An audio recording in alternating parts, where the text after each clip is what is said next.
Hey everyone, welcome back to the channel. In this series, we're going to build a full stack SaaS application, which is going to be a resume and cover letter generator. We're going to be using Next.js 15 with the app router as our foundation. We're going to style it with TailwindCSS and shadcn UI for a clean modern UI. To add some personality to it, we're going to include framer motion animations for smooth transitions. For authentication and user management, we're going to integrate Kinde Auth, giving our SaaS application secure login and account handling right out the box. On the back end, we'll use Prisma ORM with PostgreSQL as well as Supabase to manage user profiles, job descriptions, and generated documents. The goal is to create a real SaaS product experience, including secure authentication with Kinde, personalized resume and cover letter generation, document storage and management, a sleek, responsive dashboard with modern UI UX. By the end, you'll have a deployable SaaS application that feels production ready, something you can actually launch. So if you want to sharpen your SaaS development skills and learn how to integrate tools like Prisma, Supabase, Kinde, Tailwind, shadcn, and Frame of Motion into a polished product, stick around. And don't forget to hit the like and subscribe so you don't miss the upcoming episodes. With all that said, let's jump right in.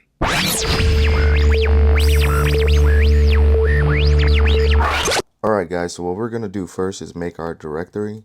So we're going to call this make directory, and this is going to be resume app YouTube. We're going to close out of this and let's see if we can open it up here. Resume app YouTube. So let's give it a second to open up. All right, so now we can come over here and hit resume app YouTube. We can open it up and there we go. Awesome. So we can close out of this. We can make this a bit smaller. And now what we want to do is say next npx create next app at latest and dot. No, we're not using TypeScript, ESLint. Yes, we're using CSS. Yes, we're using SRC. Yes, we're using app router. No, we're not using TurboPack. No, we're not using import alias. So we're just going to wait for that to install. And while that's installing, we're going to be installing some dependencies. So let's go over to Chrome. Here we're going to be using shadcn for the UI. And we're going to head over to get started, Next.js. We're going to be using npm, so we're going to install this.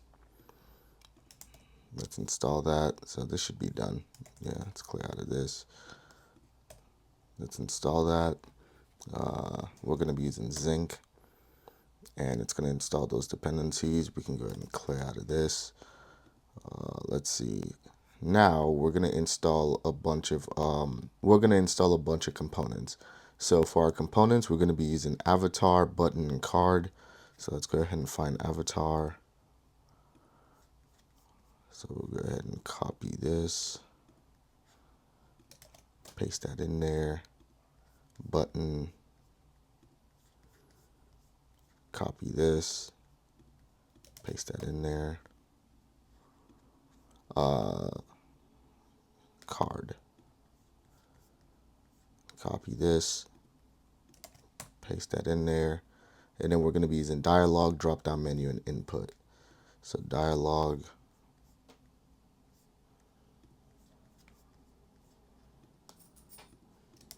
there we go, drop down menu,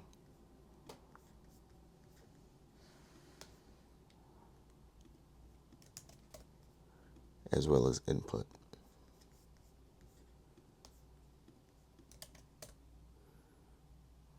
Then label and text area. Label and text area.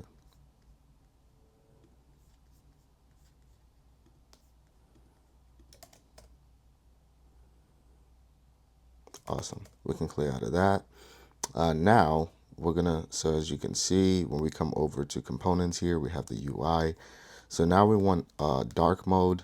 So we're gonna come over to, where is it? Dark mode over here, Next.js. We're gonna install Next themes. Cool. now we're going to create a theme provider. So we're going to say theme provider slash. So we're going to come over to components, new file. We're going to call it theme provider.jsx. We're going to paste this in there. We're just going to take out React component all the way to this here. There we go. Awesome. So we're done with theme provider over there. What we're going to need is we're going to need mode toggle as well. So let's head over to Chrome, mode toggle. Oh, we'll just scroll down here. It should be here. So mode toggle, we're just going to find the code, copy this, and in components, we're going to add a new file, and this is going to be mode toggle.jsx. And we're just going to paste that in there, and we're all set. So after doing that, now we can just come over to, we're done with Next.js, shadcn. Now we can come over to our superbase.com, and we're going to get this started. So before we do that, actually, let's go ahead and in our root, so let's close out of this. Actually, before the root, let's go over to app layout.js, and let's reopen shadcn. And within our theme provider, the doc for installing Next themes. So we're going to come down to where it says wrap your root layout. So we're going to take from HTML all the way to HTML, and we're going to just paste it in there. And now we're going to import theme provider. Cool. So now we're all set. So we can clear out of this, do this, and now we can come here in our root, click over to our root here, and .env. That's what we're going to be needing. We're also going to need .env local. So we're not going to be deploying in this application. So we're not going to be deploying this. But if you do want me to deploy it, go ahead and hit the like button, subscribe, and comment that you want to see a deployment video. And if enough people request for it or like that comment, I'm going to go ahead and show you how to deploy using the container. So we're going to containerize this application and deploy it on our VPS. But that's if enough people want to see it. So, but we're just going to have these two just in case. And within our git ignore, so let's make sure .env is there. So I just always like to say .env.local as well. This takes care of that, but I just like to type it in there as well. So we have that. Now what we want to do is within .env and .local, we're going to have our OpenAI key, since this is using OpenAI. So it's going to be equal, and we're going to be having our direct URL, as well as our database URL. So these two we're going to copy from Superbase. OpenAI we're going to get from OpenAI.com. So if you go over to Google and you say OpenAI API key, once you log in, it's going to bring you to this platform here. And you're going to be able to use, create a new secret API key, and then assign it to your project. So that's pretty much what we're doing. I'm not going to show you what mine looks like because it's a credential. So we're just going to leave it like that. So these are the main ones.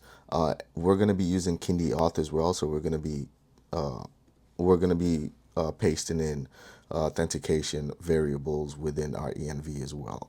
So I just wanted to show you the first couple. So now let's go over to Superbase really quickly. So we're going to head to Superbase. We're going to go to dashboard.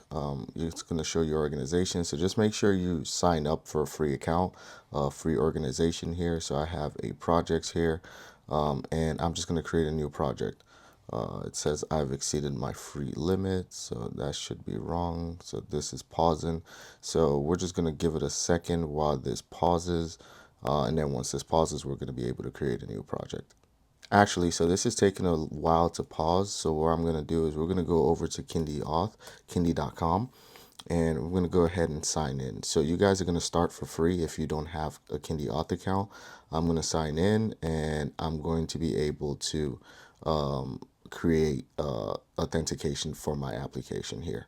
So now that I'm signed in, I'm just gonna sign into blog here, continue. Let's see, it's gonna take a little while. There we go. Now what we're gonna do is we're just gonna create a new application. So we're gonna say add application, and here it's gonna be called resume app YouTube. We're gonna go ahead and save that. This is gonna be a Next.js backend application. We're gonna save that. Now we're gonna use existing code base. It's gonna ask us to set our callback URLs. We're gonna set it, and we're gonna set this as well. Now it's gonna say install the SDK, so we're gonna copy this, come right to our Visual Studio Code, and paste this in here. Awesome. I'm gonna clear out of this. Now we're gonna go ahead and grab this and place it in our .env.local. So I'm gonna do that off air, so because our secret is hidden until we copy it. So I'm gonna go ahead and do that. So now that we do that, now that we did that, we can come over to API endpoints, and we're gonna create this file. So we're gonna come over to Visual Studio Code. Within app, we're gonna create a new file. This is gonna be called API slash API, and then this is going to be a new folder, and the folder is going to be, I believe, Kinde Auth. So let's make sure. So it's app API auth, then Kinde Auth. So let's do this: API new folder auth, then Kinde Auth. There we go. And then after Kinde Auth, it's going to be route.js. So now within Kinde Auth, we're going to have route.js. So let's make sure. So source app API auth, Kinde Auth, then route.js. And all we're going to place in there is going to be this. So we're going to copy this, place it in there, and then save it. And clear out of it, and then close out of this. So let's see. Now if we want to add our sign up and sign in buttons, we're going to use this. So we're pretty much set. So now we're just going to hit view Next.js docs, and we're going to be using Next.js docs for our middleware. So let's scroll down to middleware configuration. We're going to be using, let's see, we're going to be using this. So additional middleware options, we're going to be using this one. So we're just going to keep it at that. So let's head back over to Superbase. Project is paused. Now we can create a new project. The project name is going to be resume app YouTube. Password, we're going to generate a password, and we're going to create new project. So while that's spinning up, we can close out of this. So we're going to hit connect while it's spinning up. We're going to be, since we're using Prisma ORM, we're going to be using this. So ORM's here. We're going to go ahead and copy this, and we're going to paste it within our .env local as well as .env. So I'm going to do that and be right back with you guys. So if you're like me, you forgot to copy the password, or you copied out of the password, you're just going to go over to database, not database. We're going to go over to project setting.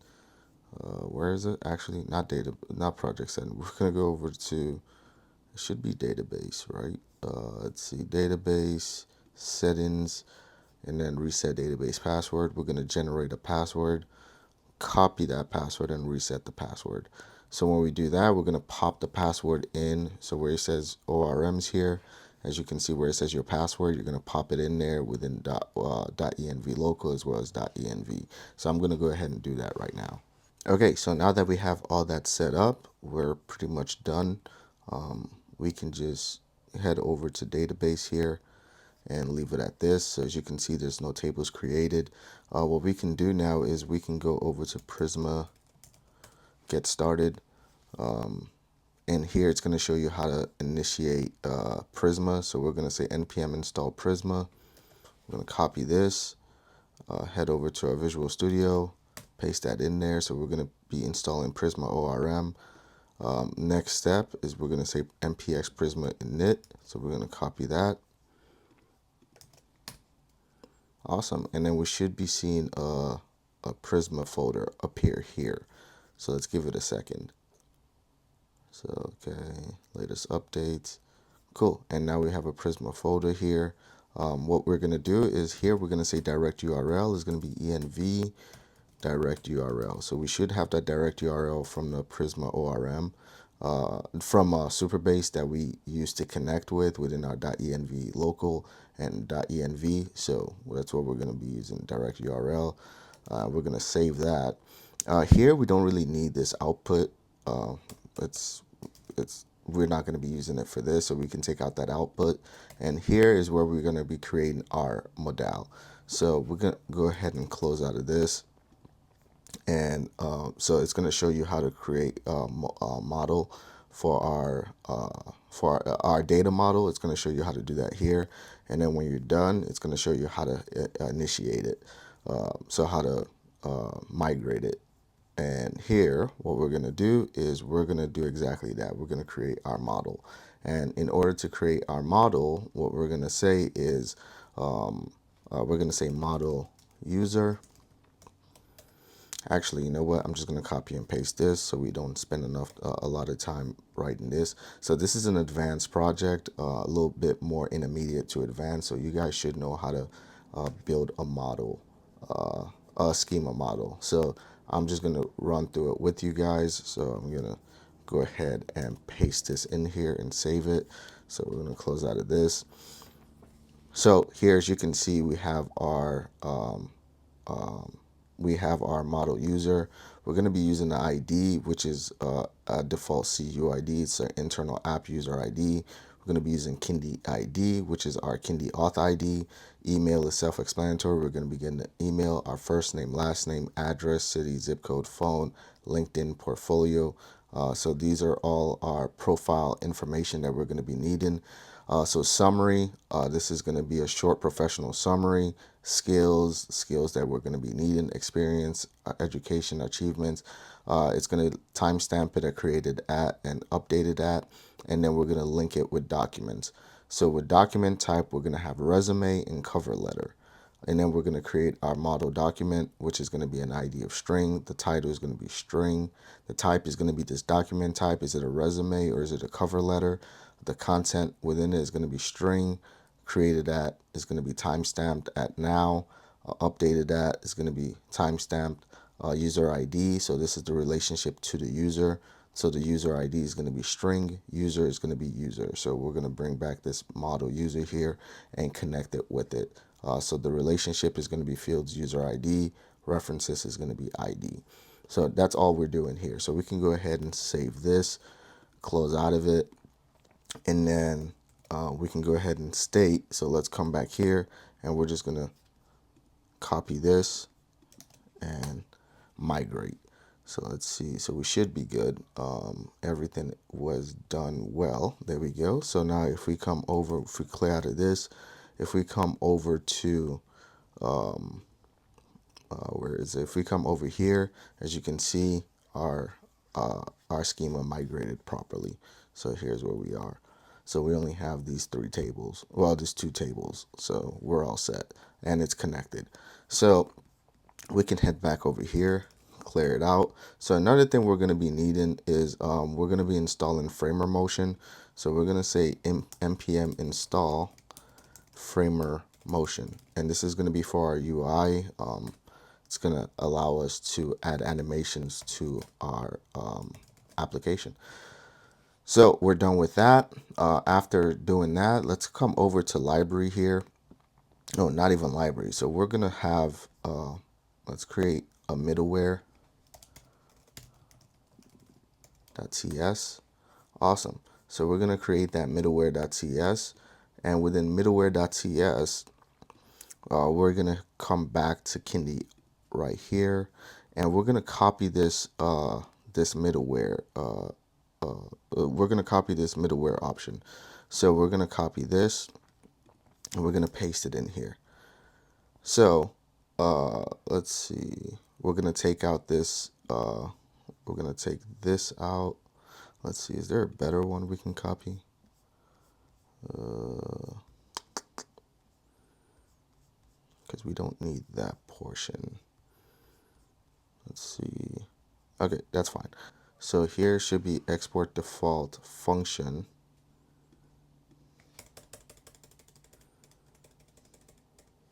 Middleware request.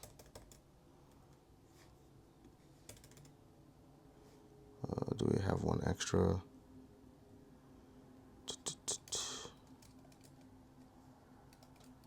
Let's see.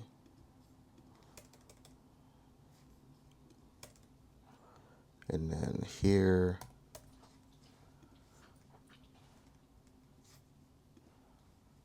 let's see. Okay, so let's go line by line. We don't need this console log here. We don't need this as well. So we're going to say return with auth request. Awesome. We're going to take this and delete it. Cool. So here is return to, we're going to say true login page. Our login page is going to be API/auth/login. We're going to say public path is going to be, we don't really need public path here. So because we're going to fix it at the bottom. Is auth is going to be token and return. So here it's going to be token. Cool. Now for our matcher,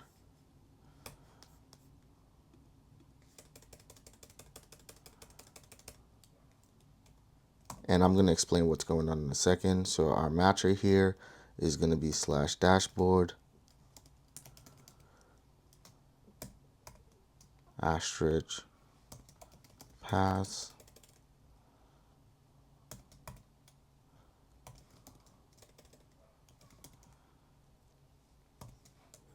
and we're going to say profile /path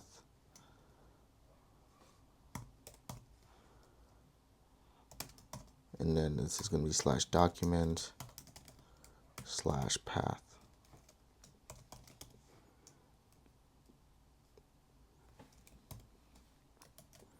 Awesome. So this is what it's going to look like. So this is the whole thing. So this middleware is basically saying, let's come over here and let's look at what it's actually doing. So as you can see, I'm signed in here. So I'm not able to go to just resume.boatluna.io. So because I'm signed in, I'm always moved over to dashboard. So I'm always routed to dashboard, and that's because of the middleware. So the middleware is saying if I'm trying to get to a dashboard, profile, or document, I have to be signed in. So because I'm signed in, I'm always going to be routed to this. So if I'm not signed in, let's try this. So if I log out really quickly, as you can see, I'm routed to resume.boatluna.io. So if I try to go to /dashboard, because it's a protected page, I'm asked to log in. So that's what this login is saying. So login page is API/auth/login. So if I'm trying to go to any of these secure paths, so /dashboard /profile /document, which we're going to create. If I'm trying to go over there, I'm going to have to be secured. I'm going to have a token, meaning I'm going to have to be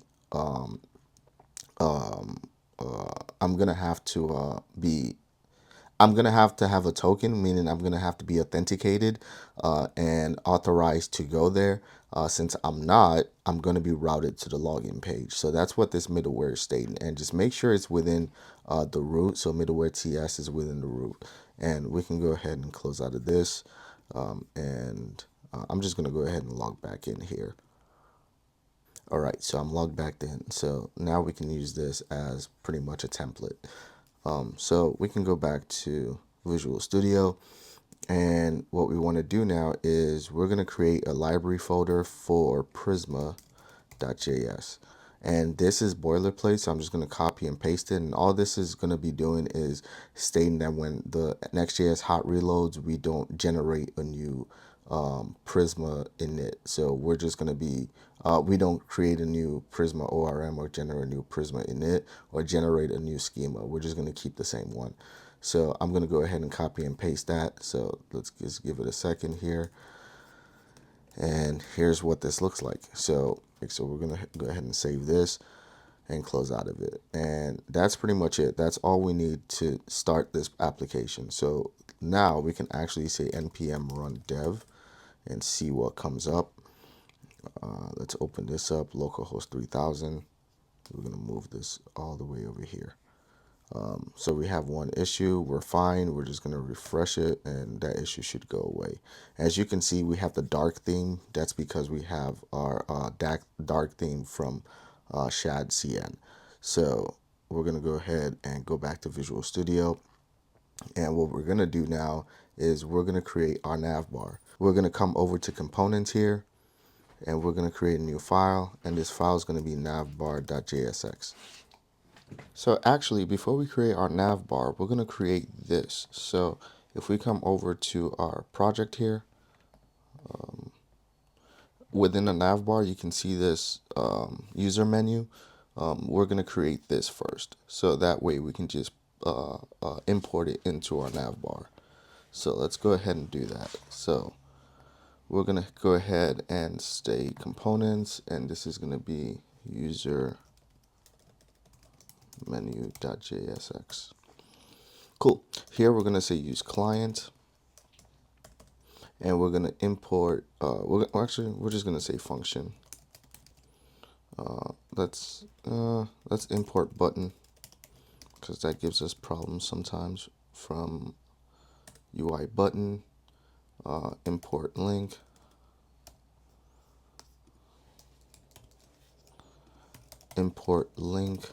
from next link. That's pretty much it. Everything else will auto import. So here we're going to say function, and this to get initials. We're going to pass in the user.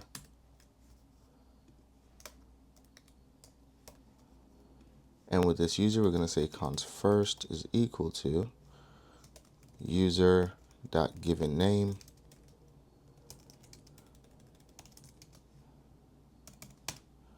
user.name.split. We're going to take the first one. We're going to say user, actually, let's just bring this down one. We're going to say user.email, or user.name actually, user.name dot split. And we're going to take the first one as well.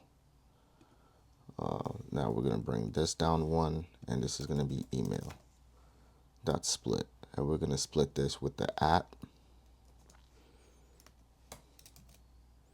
and else we're going to have just user. Cool. So for the last, so that's for the first initial. So for the last, we're going to say, let's take this.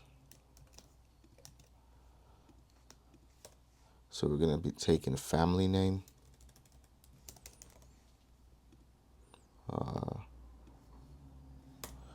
And then we're going to say user. Let's do this instead. User.name. User.name.split. And this is going to be space. We're going to slice, not slice, -1. We're going to take the first one, else it's going to be an empty string. Now we're going to say const f is equal to first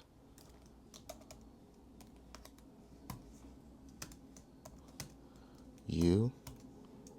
So if we don't have the first, then we're going to be using u to uppercase.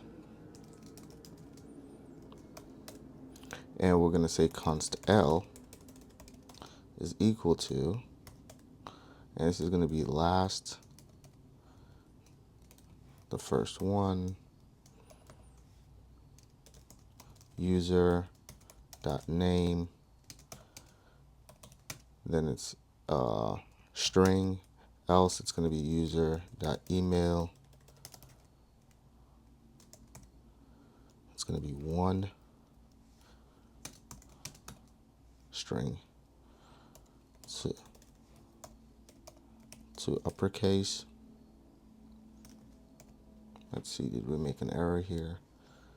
Last 0 user dot name, else it's string, else it's user dot email 1, okay, to uppercase. Let's say return f plus l dot slice o and 2. So what's the problem here? So let's see. Last user, let's make a space here.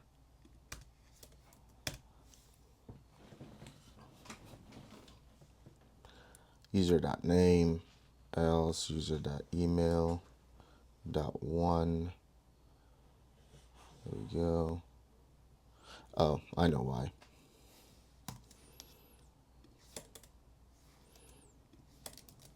There we go. To uppercase. And now we're going to return this.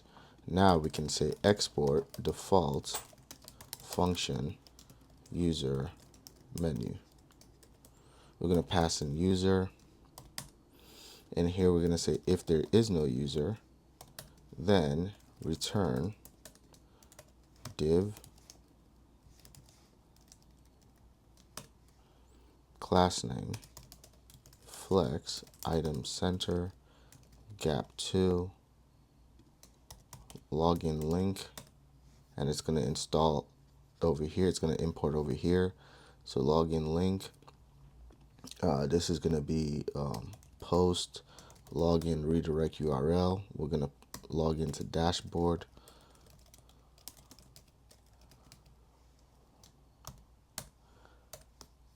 Button size is going to be small, and it's going to say sign in.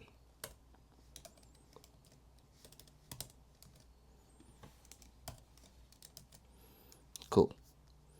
Now we can get the initials, so we can say right here, we can say const initials is equal to get initials, pass in the user. Const display name is going to be user dot given name, else. So if we have user dot given name, then we're going to say user dot given name. We're going to say user dot family name, else it's going to be an empty string. We're going to say dot trim. So we're going to take all the white space out. Dot trim, else it's going to be user dot name, user dot email.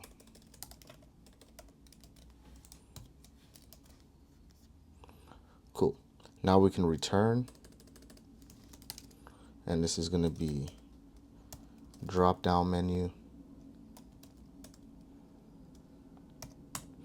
So for the return, actually, I'm simply just going to use I'm simply just going to copy and paste it because it's just a bunch of CSS pretty much. It's just shadcn. It's just shadcn UI. So here we're just going to paste it and go over it. So let's close out of this and let's go over it really quickly. So when we return, we're going to have a drop down menu here. The drop down menu trigger as child is going to be this button, and it's going to the title is going to be the display name. It's going to show our initials, and that's it for the trigger. And that's this. So when we come over here, this display name is the initials. This trigger is going to be the initials. And then we're going to have drop down menu content. We're going to have drop down menu label. So let's make sure we have this drop down menu label. There we go. So drop down menu label is going to be our display name.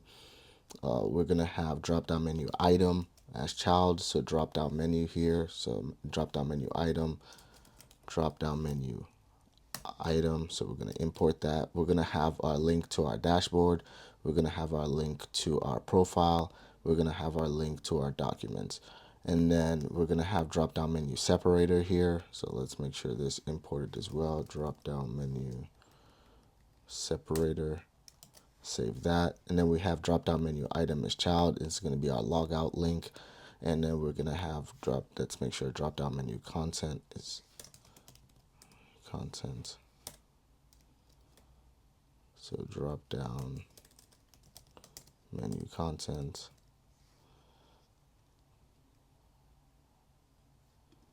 So why is drop down menu content not?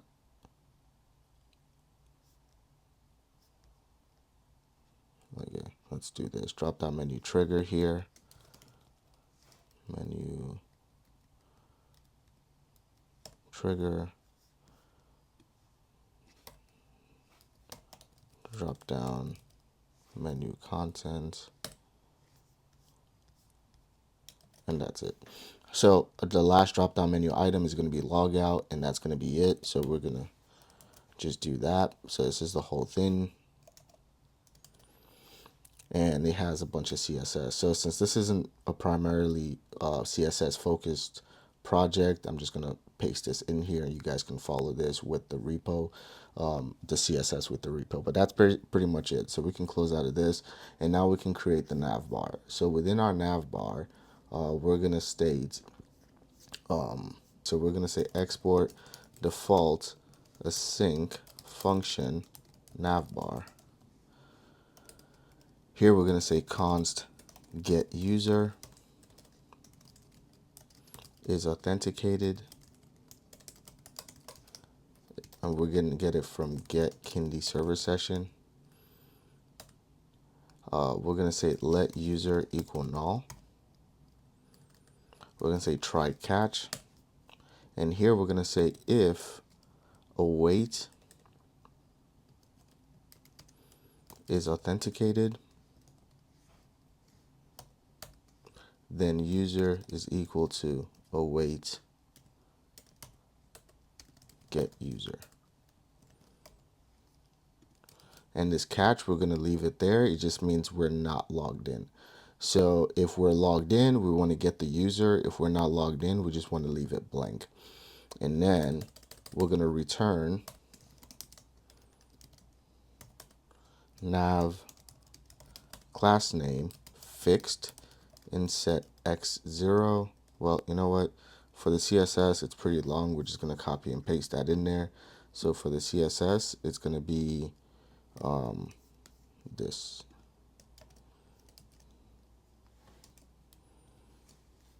So let's go ahead and close out of this. Cool. Now we're going to have div class name is going to be margin X of auto, flex, height is full, items is center, justify between, pattern X of 4. We're going to say link, which is next link. Href is going to be user. If we have a user, we're going to be linked to we're going to be routed to the dashboard, else we're going to route to the home. Prefetch is going to be false.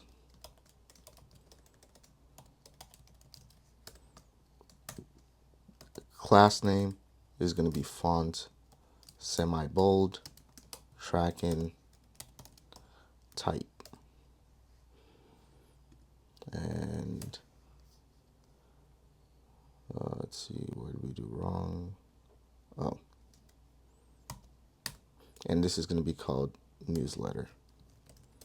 So that's the name of our application, just newsletter. Oh, not newsletter. It's going to be called resume. There we go. And then we're going to say after this, we're going to say div. Oh, actually within the same div, we're going to say div. Class name here is going to be flex, item center. Gap is 2. Mode toggle, we're going to import mode toggle there so we can change from light to dark mode. And then we're going to pass in that user menu and pass in the user.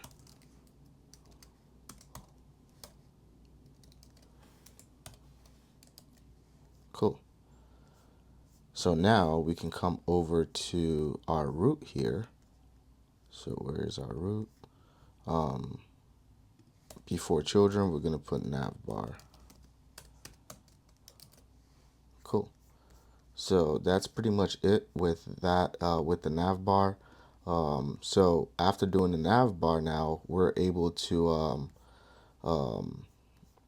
let's see, let's actually open this up.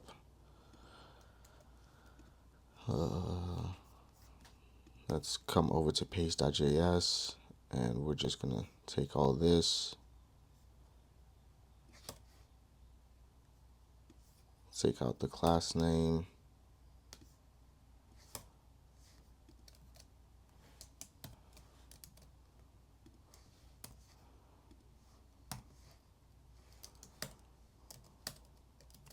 cool.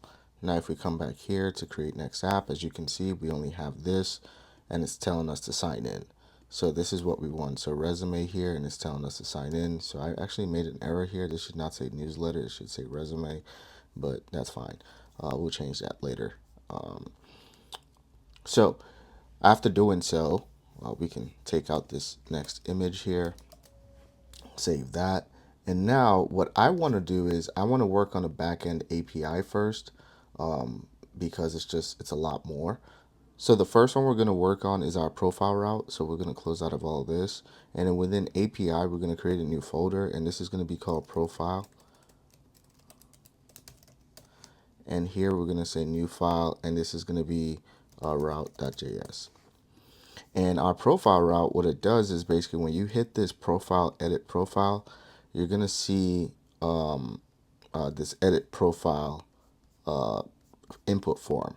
So you want to be able to input all this data and then send it to the backend, so you can so you can save it within the database. So that's what we're going to try and do right now. So we're going to say export async function, and this is going to be a get request. Get. Here we're going to say try catch, and for our try we're going to say const get user is going to equal get Kinde server session. We're going to say const auth user is equal to await. So the authorized user is going to be await get user. We're going to say if there is no authorized user, then we want to return next response.json, and this is going to be error unauthorized status 401. So it's a front end error. We're going to say let user. So if we do have a user, we're going to say let user equal await Prisma dot user dot find unique. we're going to say where Kinde Auth, Kinde ID is going to be auth user.id. If there is no user, then user is going to equal, and I'm just going to paste all this in because it's a lot. So user is going to be this.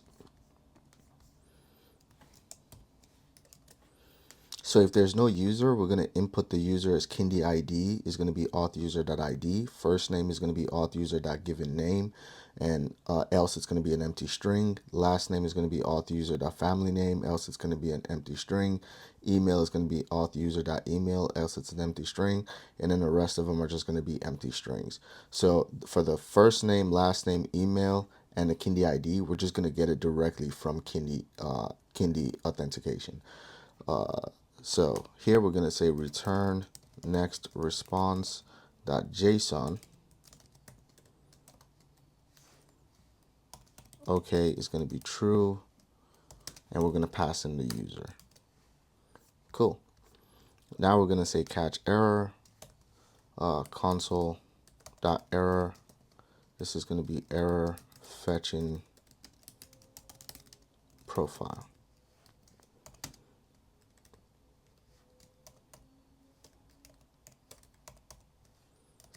This is going to be error. Return next response.json, and this is going to be error something went wrong. Status 500.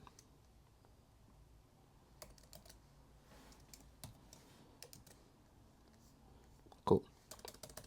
Now we're going to say export. We want to create our put request. So we're going to say export async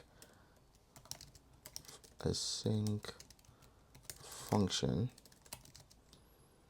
put request. Here we're going to say try catch. Try here is going to be const get user is equal to get Kinde server session. We're going to say const auth user is equal to await get user. If there is no auth user, so it's the same thing we did at the top there. So if there's no auth user, then, so you know what, rather than just reinvent the wheel, I'm just going to copy that. So if there's no auth user, we're going to return this. It's the same thing. Here we're going to say const and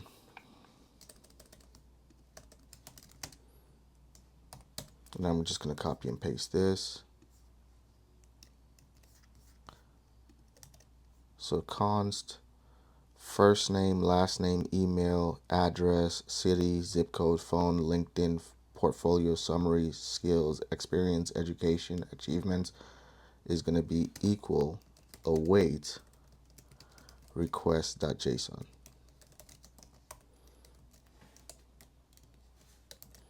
Now we're going to say if there is no email, then we want to return next response.json error email is required. Status here is going to be 400.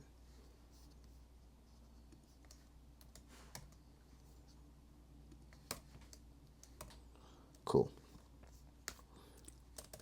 Now we're going to state const updated user is equal to await Prisma dot user dot upsert, because we want to update it. So we're going to say where Kinde ID is auth user.id.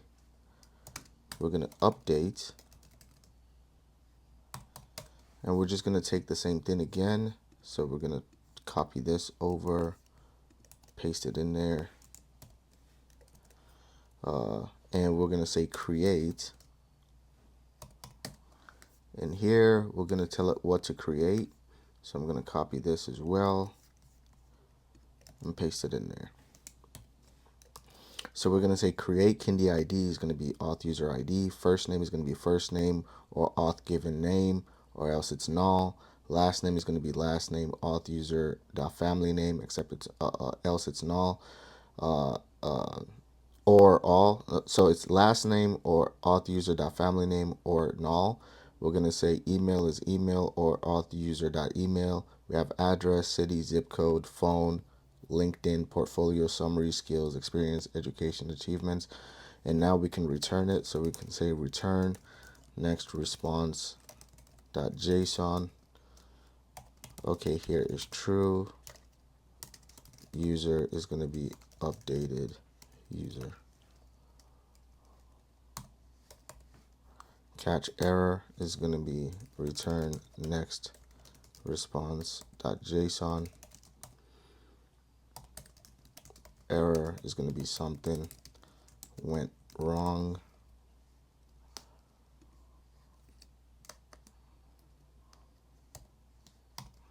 And this is going to be status 500. Cool. So just like that, we're done with the profile section. So we can go right from profile to generate document. So we're going to create another one, and this one's going to be API folder, and it's going to be documents. But here we're going to have two. So documents, the new folder is going to be ID, and then ID is going to have its own route.js, new file, route.js. So let's make sure document has its own route.js, and then route has its own route.js. So for document route.js, so we're going to say export async function get, and we're going to fetch all the documents for the logged in user. So we're going to say try catch. Here it's going to say const get user is equal to get Kinde server session. We're going to say const auth user is equal to await get user. If there is no auth user, then return next response .json error unauthorized. Status here is going to be 401.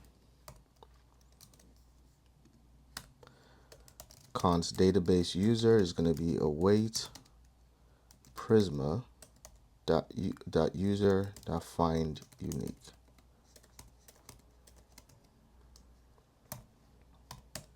So here we're finding the matching user within our database. So where Kinde ID is going to be auth user.id. So what we're doing is we're matching it with the Kinde ID. And now we're going to say if there is no database user, then return next response.json empty array status 500. Oh, status 200. So that means there's no user record yet. Now we want to fetch the document for this user. So we're going to say const docs is equal to await Prisma the document dot find many, where user ID is database user.id, order by, so we want to order by descendant order, created at descendant. Cool. Now we want to return next response .json docs. For error, so let's just say catch error. console.error. We're going to say get /API/document error.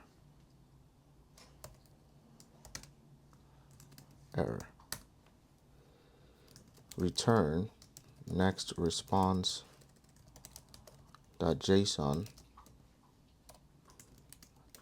error failed to fetch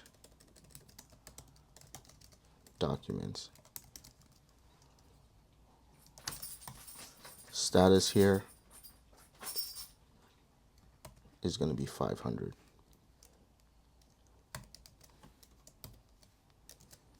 And just like that, we're all done. So that's going to be it for that. And now we want to work on the ID. We're going to say export async function get request params. And we're going to use try catch. So within our try, we're going to say const get user is equal to get Kinde server session.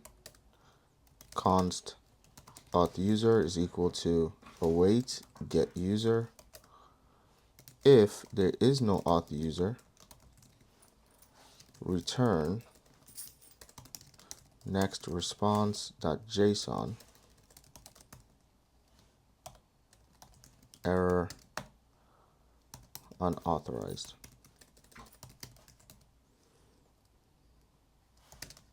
Status is going to be 401.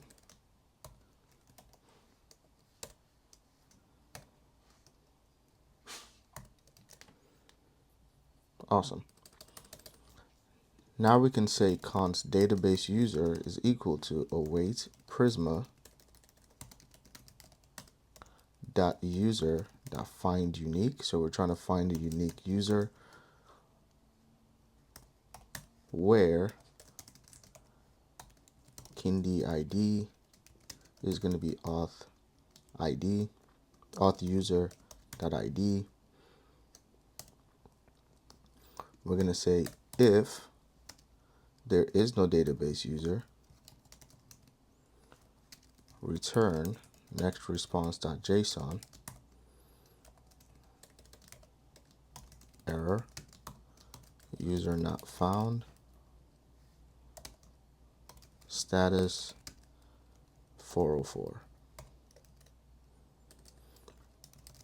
Else, we're going to say doc is equal to await Prisma.document.findUnique, where ID is going to be params.id. So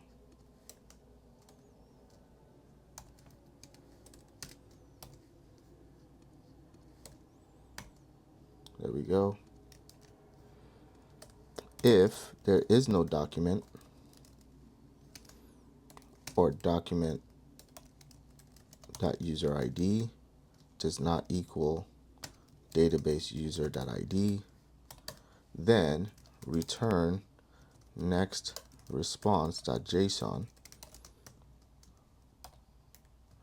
error not found. Status is going to be 404. We want to return next response.json document. Error here, we're going to say console.error get /API/documents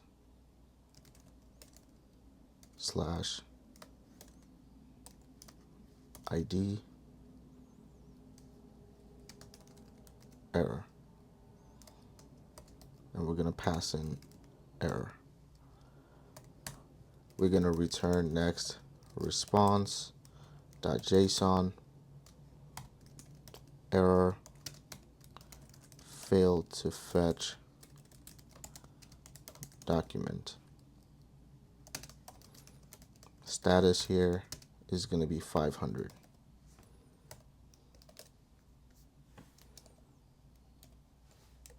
Cool. Now we want to create a delete function. So we're going to say export async function. So if we want to delete a specific if we want to delete a specific document, so this is what we're going to use. We're going to say try catch. So we're just going to copy this rather than writing it all over again. So we then try. We're going to paste this in there.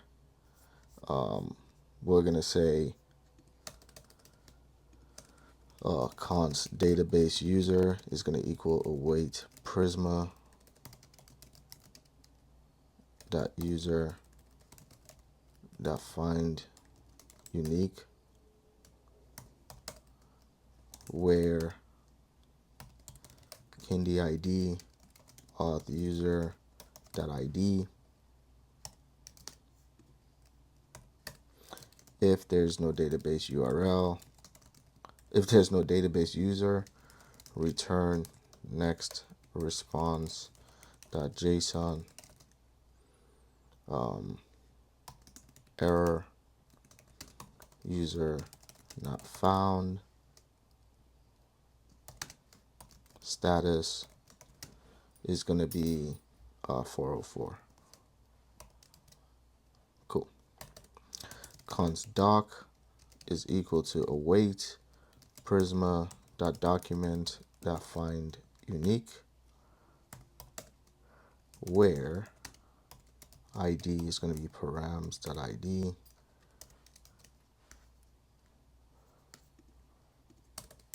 If there's no doc or doc dot user ID does not equal database user dot ID, then return next response dot JSON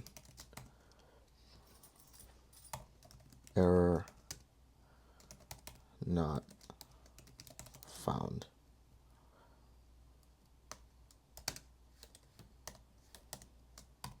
Status here is going to be 404. Await Prisma dot document dot delete where ID is going to be params dot ID.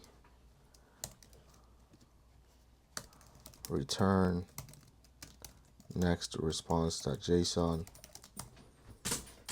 Success is going to be true.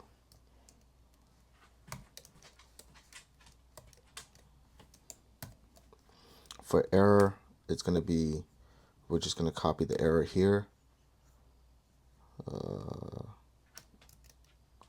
Wait, where is it? Console error. We're going to copy this. Actually, let's just copy the whole thing.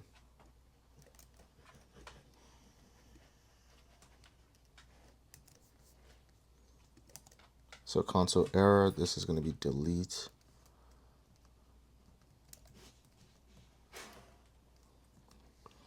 API error to error. This is going to be error. Error here is going to be failed to delete document, and it's going to be 500.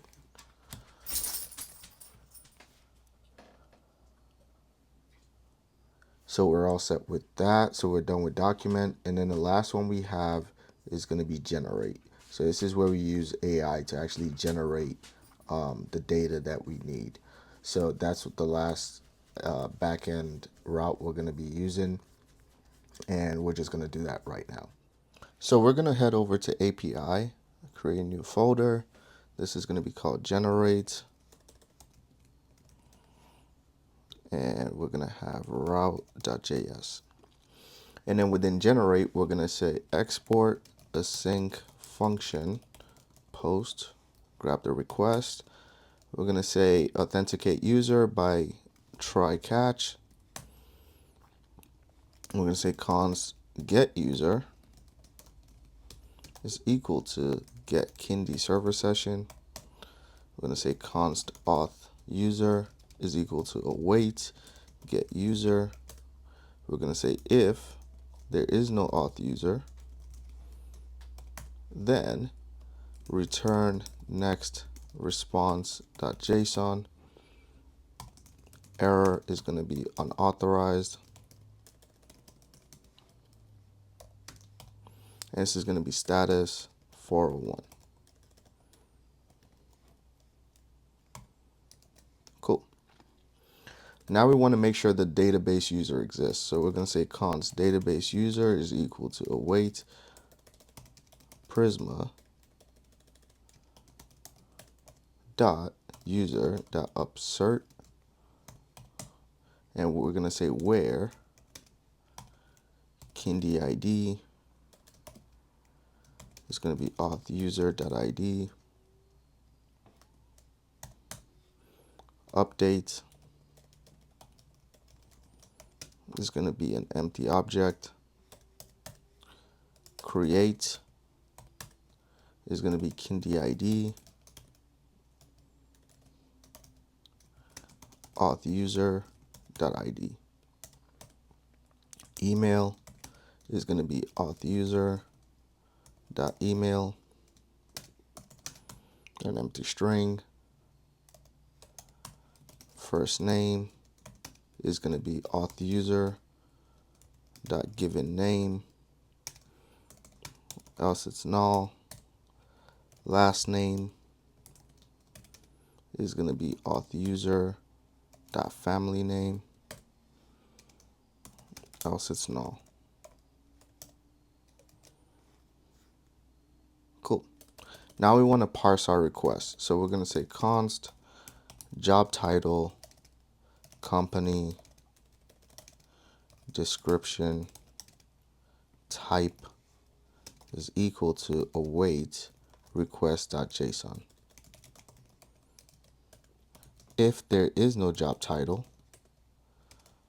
or there's no company or description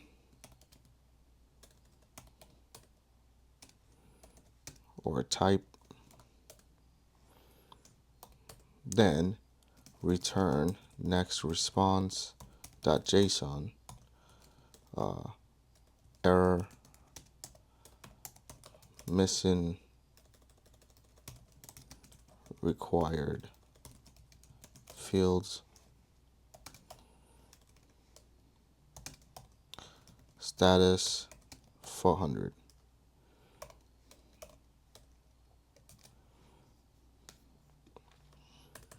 Now we want to normalize the type, so we're going to say const type map is equal to resume is going to be resume. So we want to make sure it matches in the database. Cover letter is going to be cover letter.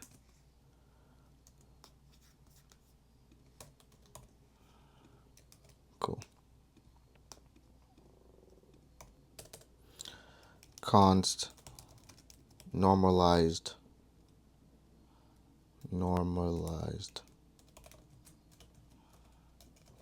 type is equal to type map string type dot to lowercase, else it's null. If we don't have a normalized type, then we want to return next response.json. Error here is going to be invalid document type. Use resume or cover letter.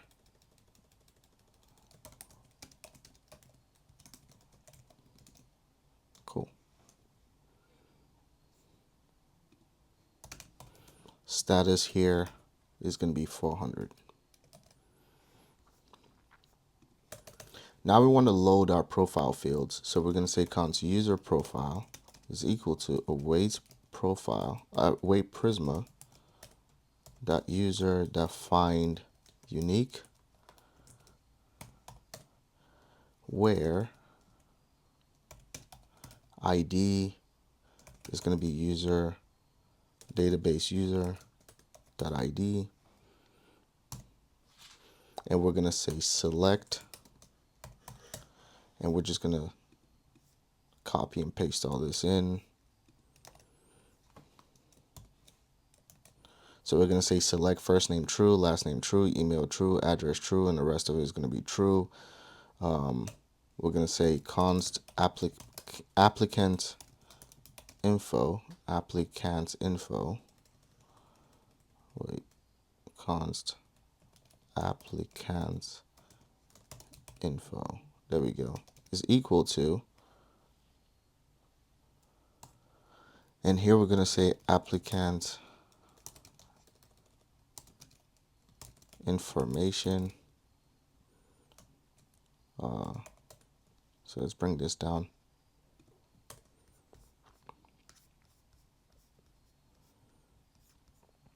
Applicant information, the name. I'm just going to copy and paste this. It's so much.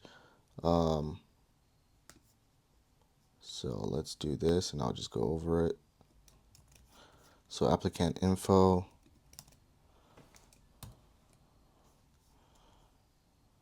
let's see.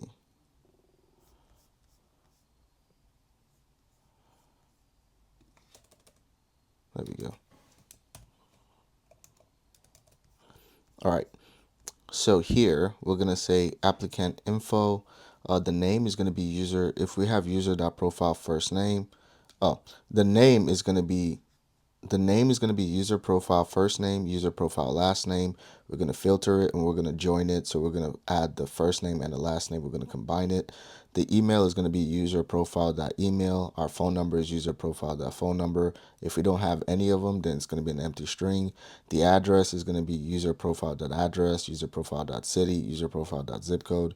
We're going to filter it, and then we're going to join it. So that way we have a full address. LinkedIn is going to be user profile.linkedin, else it's going to be an empty string. Portfolio is going to be user profile.portfolio, and it's going to be an empty string. It's going to be the same thing the whole way through. And now we want to build our prompt. So for the achievement, we're going to have .trim just because we're typing in a bunch of achievements. We want to make sure there's no white space. And then we want to build our prompt here. So when we build our prompt, we want to say system prompt, you're an expert career coach, write a professional normalized type. So for normalized type, it could be resume. We're going to build a resume, else it's going to be a cover letter. Using the applicant's details and tailoring it to their job description. Keep formatting clean and professional. And then the user prompt is going to be the applicant info. So it's what we have here. And then job posting, the title is going to be the job title, the company is going to be the company, the description is going to be the description. And you can see all that here. So when we come over to this, when we want to generate a document, you have job title, we have company, we have job description / notes, and we're able to generate this for resume as well as cover letter. So that's what we're doing there basically. And now we want to be able to call our API. So we want to call OpenAI, so we're going to say const response is equal to await fetch, and this is going to be https api.openai.com/version1/completions,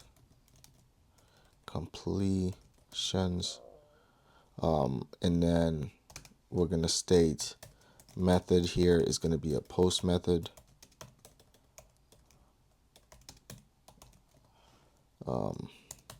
Headers is going to be content type.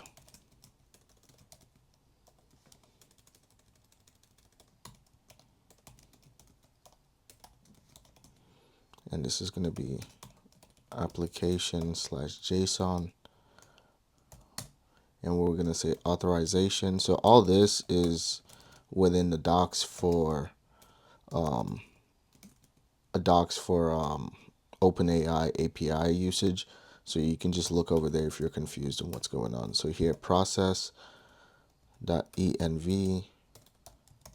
.openai key. So make sure you have that OpenAI key within your .env. OpenAI key. Cool.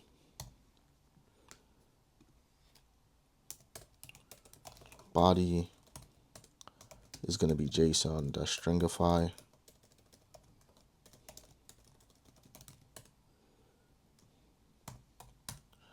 The model is going to be GPT-4o mini. Message, or you can use whichever one you want. I just use GPT-4o mini. Message is going to be role system content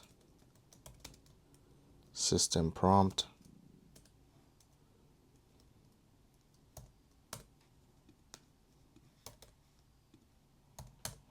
And then here we're going to have role user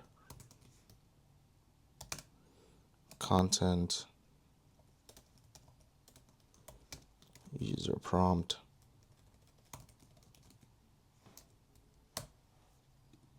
Cool.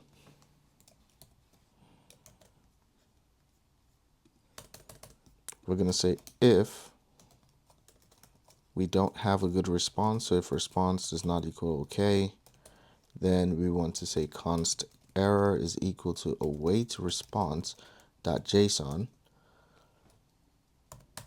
Here we're going to say console.error OpenAI API error, and this is going to be error. We're going to say return next response.json.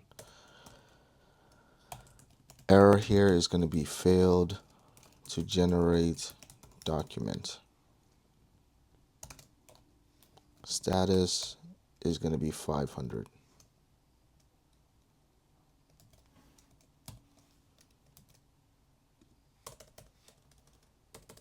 Here we're going to say const data is equal to await response.json. Const generated content is equal to data.choices dot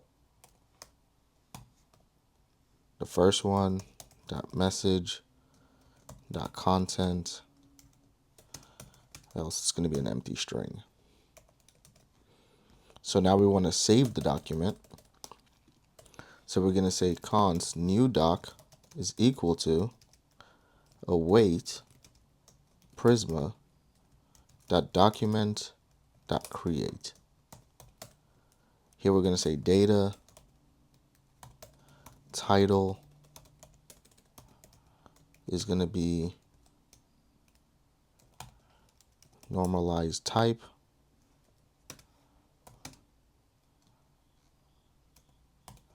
Job title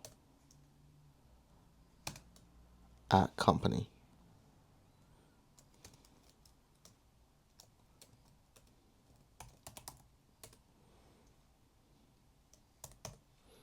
Type here is going to be normalized type. Content is going to be generated content. User ID is going to be database user.id. We want to go ahead and return next response.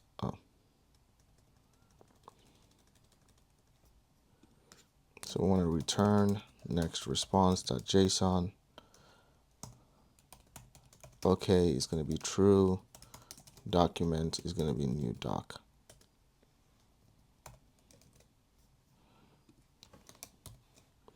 For error, we're going to say console.error. Error generating document. Error.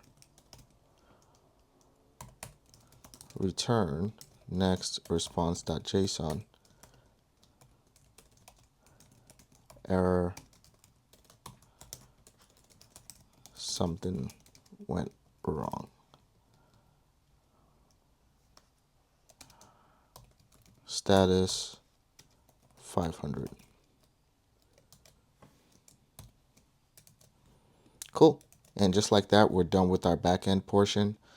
And now we can go ahead and start our front end portion. So the first part of the front end we want to start with is going to be the dashboard. So we're going to say dashboard app, dashboard, and this is going to be page.js. Cool. So for dashboard, we're simply going to state this: export default async function dashboard page. Here we're going to say const get user is equal to get Kinde server session const user. So as you can see, this is a server side. This is a server component. Get user. If there is no user, return div class name pattern top of 16, pattern of 6, not signed in.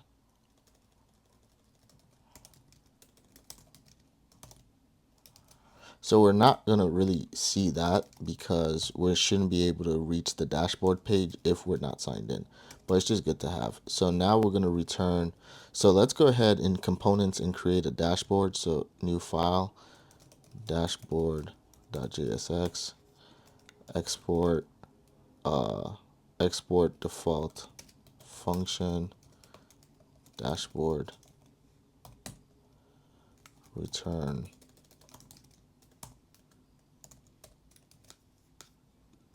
And then here, we're just going to return dashboard. So user, we're going to pass in user.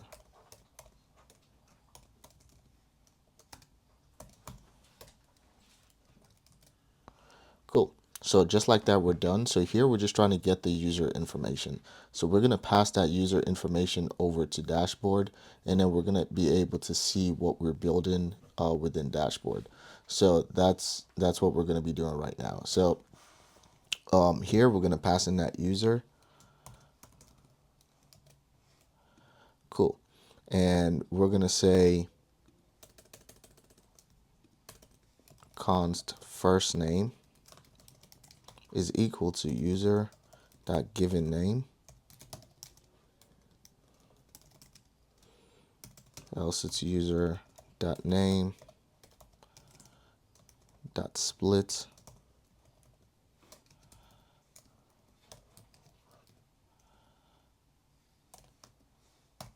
first one, else it's user. Const initials is equal to user dot given name, the first one,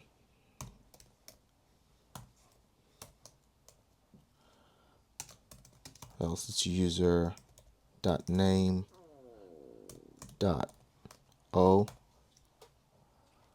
So the first one, else it's going to be you.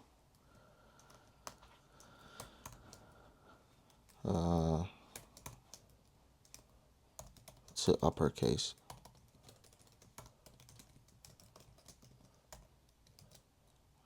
Cool. Now we want our return here. It's going to be div class name, div min height screen, padding top of 16, padding x of 6, small is going to be padding x of 10, background is background, text is foreground, transition colors. Cool. So let's check this out. So slash dashboard So we're going to have to sign in.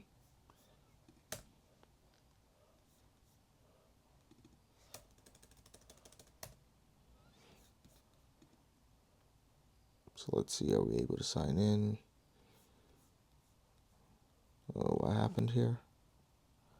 UserMenu, 85.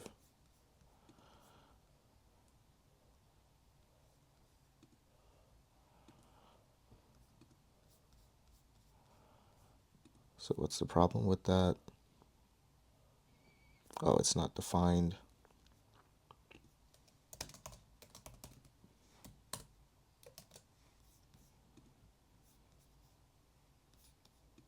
Okay, so we're signed in because I'm signed in within here. So I should be automatically signed in, which is fine. One issue.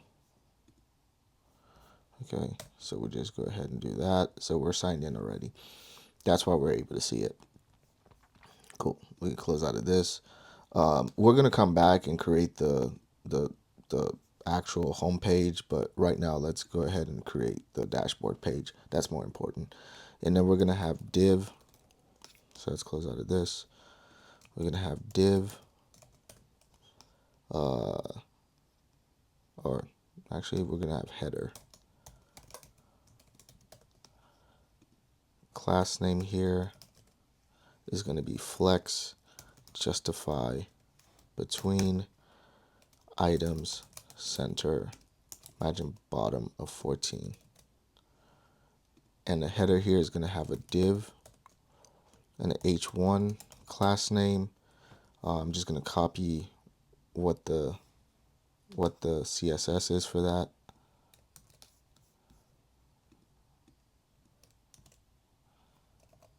Cool. So h1 here is gonna be welcome back, and it's gonna be first name. There we go. And that's because my name is here. So it's taking it from there. So welcome back, and I'm just gonna add the emoji of a waving emoji here. There we go. So next we're gonna say p class, so paragraph, p tag, sorry, paragraph with the class name, text muted, foreground, margin top of 1, text is small, small is text base. Class name is going to be your AI resume dashboard. Div, class name here is going to be flex, item center, gap is 3, background is muted, pattern X of 3, small is pattern X of 4, pattern Y of 2, rounded, it's going to be 2XL, backdrop is going to be blur, medium, shadow is going to be medium, border, border, border.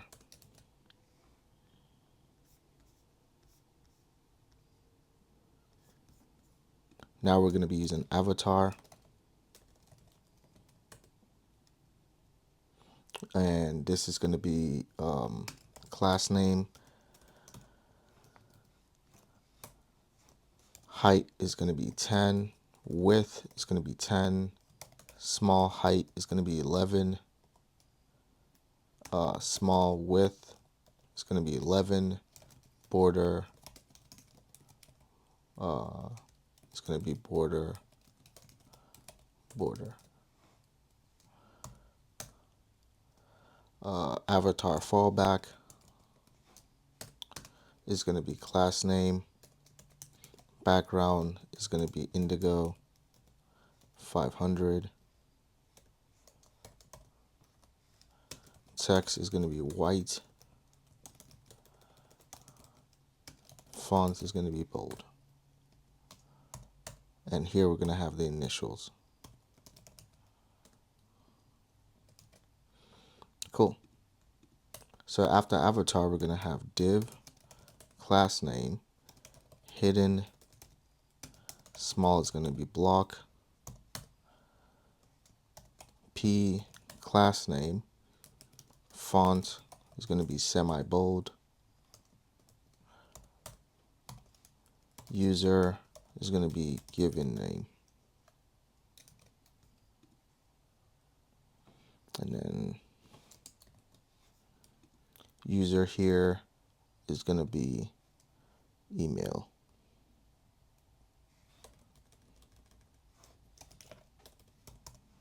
Cool. Class names, fonts. So rather than fonts, so we have given name, email. So let's take this out. We don't need 3 of those. Email is going to be text, XS, text, muted, foreground, user email.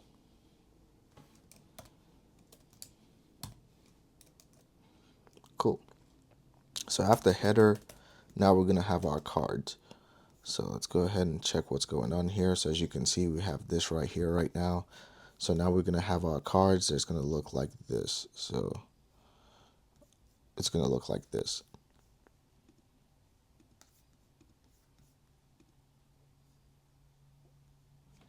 Cool. So we're going to say for profile, we're going to have div. You know what? Let's just go ahead and copy it because it's a lot of CSS. So let's see. I think we're missing a closing tag. Are we?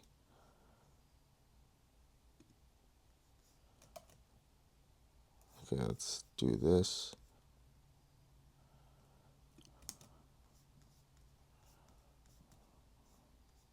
So we should have a div here. Class name, grid, gap of 6, medium, gap of 8, small, grid, columns 2, large, grid, columns 3.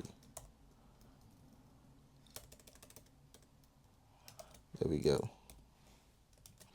All right, so here we're going to have motion div.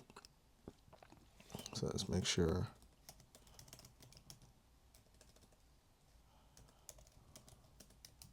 Cool. So here we're going to have our grid. We're going to have motion div. This is going to be how we animate. So we're going to have this. We're going to have card, background card border, card header. So these are all just CSS. So you can go ahead and copy and paste this from the repo, or you can just take it from here. It's all going to be CSS. So rather than typing all this CSS in, you're just going to be able to copy and paste it. So it's just 3 grid. It's 3 grids of. It's a grid of 3, and we have documents, generate, as well as profile. So that's all this is. So profile here, generate here, and documents here. So if we check it out here, so motion is not defined. So that's what I was thinking at first. So we got to import motion. So import motion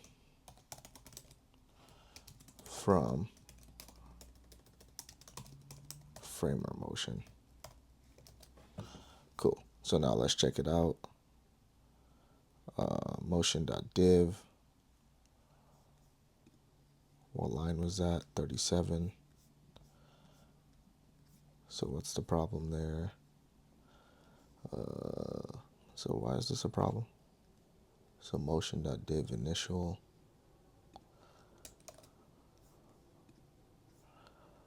Attempted to call, but server is on the client. It's not possible to invoke. Oh, did we put use client at the top. That's why.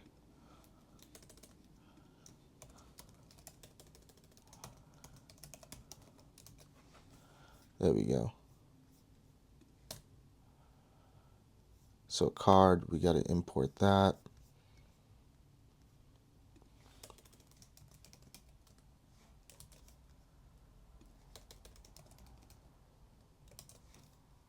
I'm guessing we got to import card header. Yep.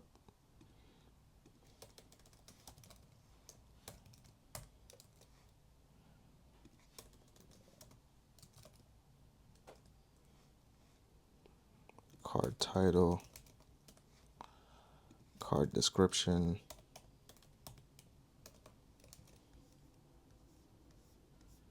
Okay, so let's see. Anything else? Card footer.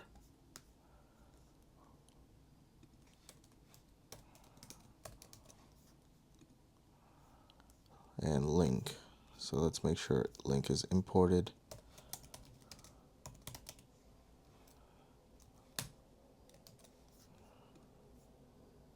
Button.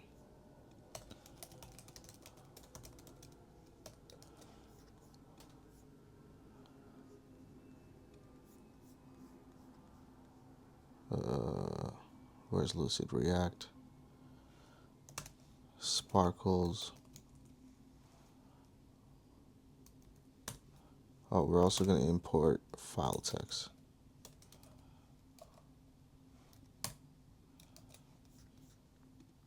There we go. So as you can see, we have this here now. So all you have to do is, it's mostly just CSS. If not, it's just going to be a list with a button, but it's the CSS we're looking, that made it so long. So that's pretty much it. You can just add the CSS there, and we're done with dashboard. So let's go over to our main homepage. So if we go over to page.js, so typically I do this first, but it's not that much. So we can just do this last. We're going to have to sign out. So let's sign out here. Awesome, that works. So this issue is just a hydration issue. It happens with shadcn, but once you refresh it, it goes away. So here we're going to say export default async. It's a server function. It's a server component. We're going to be using await. So we're going to say const get user is equal to get Kinde server session.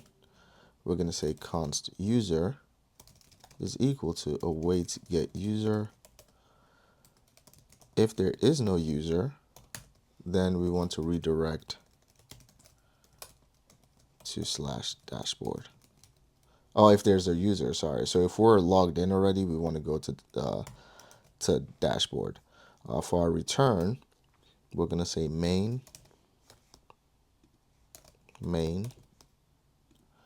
class name here is going to be relative flex min height dvh.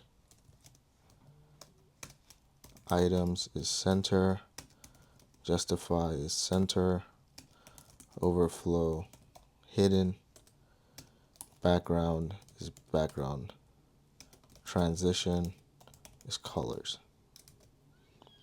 So we want to add some background gradients. So this is going to be div class name, absolute, top 0, left 0, width of 72, height of 72, background is going to be indigo, 400, with opacity of 30. Dark mode, we're going to have background indigo, 500, 30, rounded, it's going to be full, blur, it's going to be 3XL, animate pulse. Cool.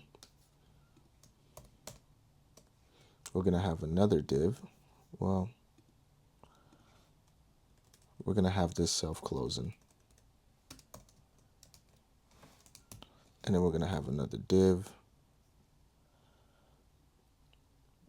Let's see. So here it's going to be absolute, bottom 0, right 0. Width is going to be 96. Height is going to be 96. Background is going to be emerald. 300 by 20. Dark is going to be background emerald. 520.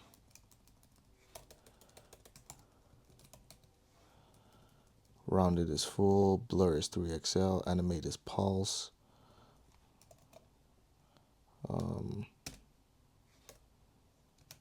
And then we're going to say delay with 1,000. So if we look at it right now, we have this. So it's pretty cool, right? And then for content, let's see. So for our content, we're going to have div. Class name is going to be relative. Z of 10. Text is going to be center. Pattern X is going to be 6. Space is going to be Y, 6. Max is going to be width, 2XL. Div. Class name is going to be flex, justify, center.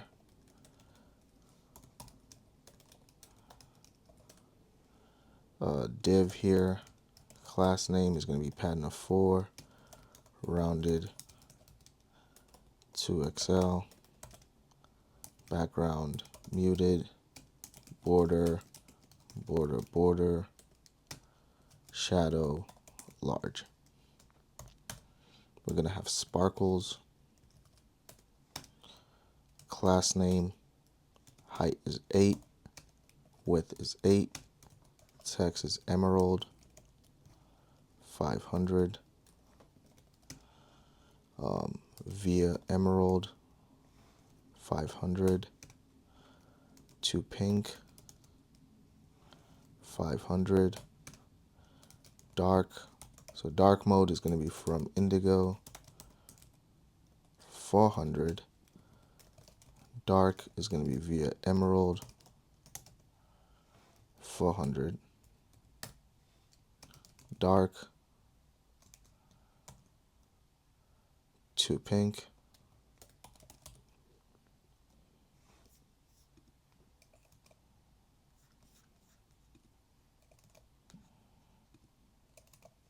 so to pink. Okay.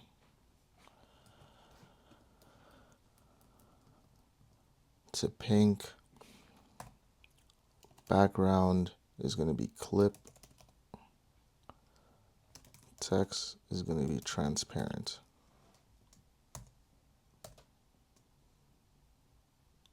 Transparent. Did I spell it right? Text emerald, 500. Let's see, text emerald 500.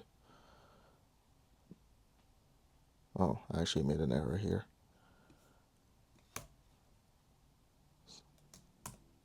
So sparkles is going to be height 8, width 8, text emerald 500, dark text emerald 400. Cool. And it's self-closing.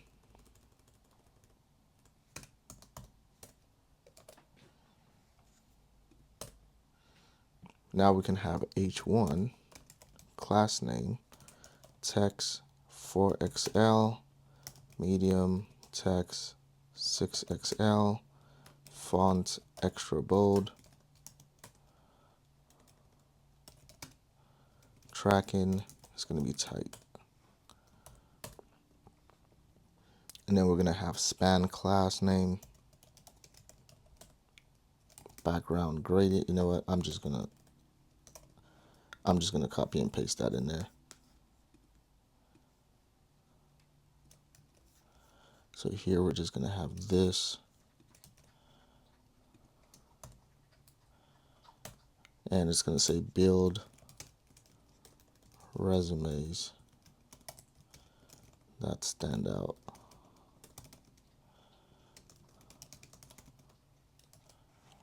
Cool.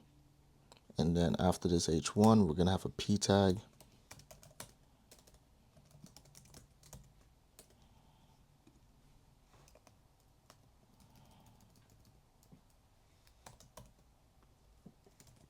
Text muted. Foreground. Text large, medium, text XL, lead in, relaxed. And here it's going to say generate professional ATS friendly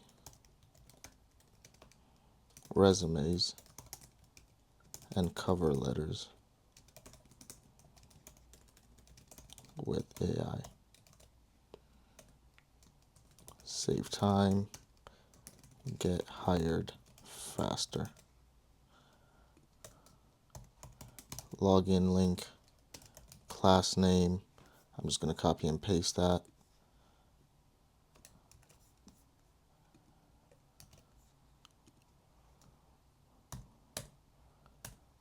And this is going to be sign in.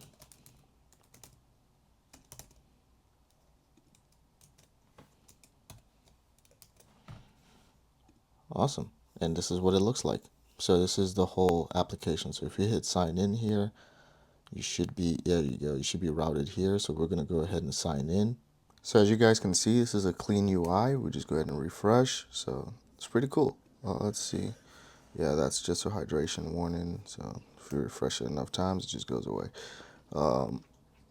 Yeah, so that's pretty much it for the welcome page. Now we can go ahead and create the documents page as well as the generate page. So let's see, should we actually create the generate page first? Yeah, let's do that because the generate page is actually quite long. So let's create the generate page first, and it's going to be a use client page. So let's go ahead and create components. Actually, it's not a component. So app, new folder. It's going to be generate page.js. And here we're going to say use client. Cool. We can close out of this. And here we're going to say export default function generate page. We're going to say const doc type, set doc type is equal to use state, and this is going to be resume as the default. So it's going to be resume or cover letter. So we're going to say resume const job title, set job title is equal to use state, empty string, const company, set company is equal to use state, empty string, const description, set description is equal to use state, and this is going to be an empty string as well.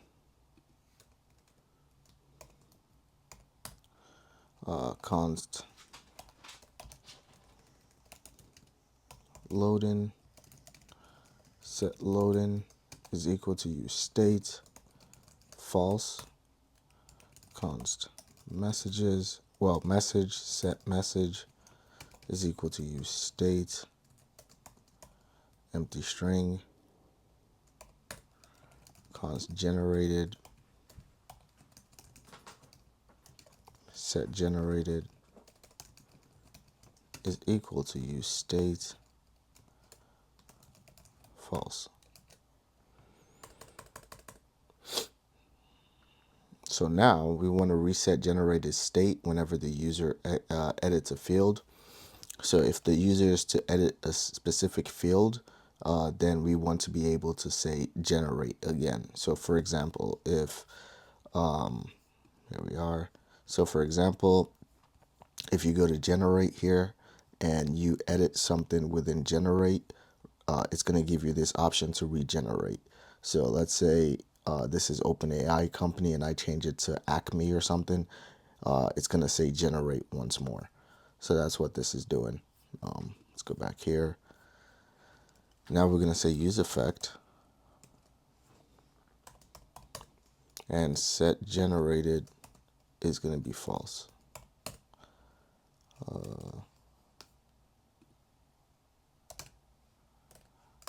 We're going to say job title, company, description, doc type.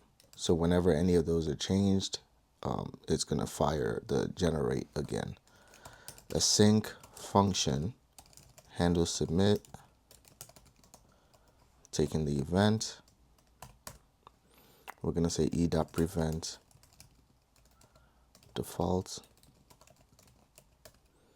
set loading to true, set message to an empty string.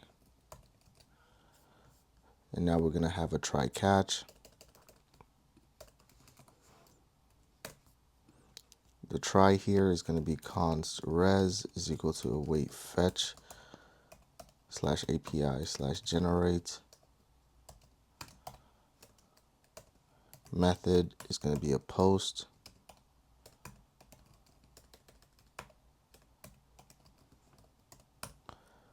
Headers is going to be content type, application / JSON. Body is going to be JSON .stringify. We're going to say job title, company, description, type is going to be doc type.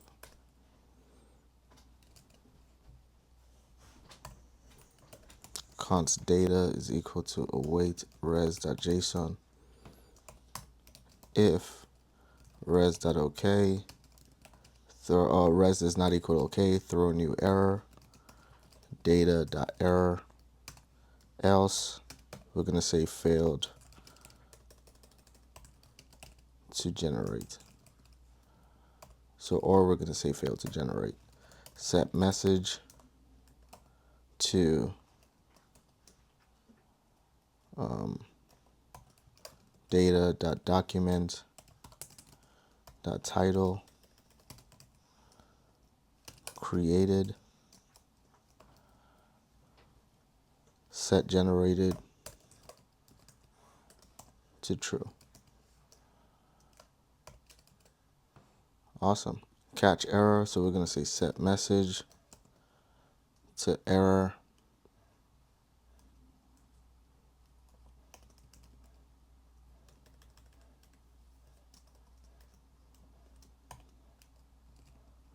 Dot message.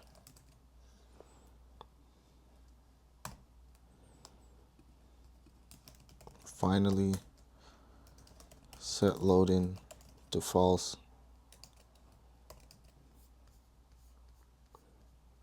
And now we can have our return.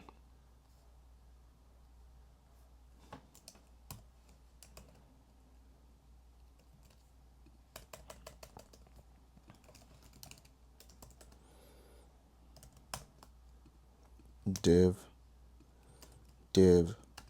class name, min height screen, padding top of 20, padding x of 6, small, padding x of 10, background gradient to right, from background via background to muted 30 text foreground, transition colors.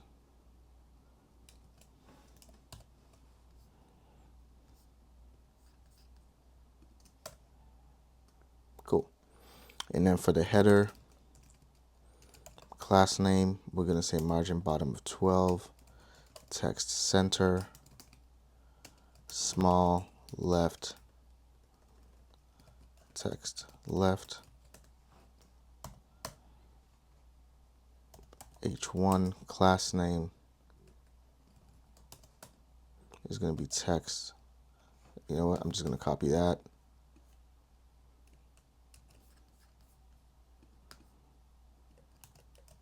There we go. It's going to say generate document.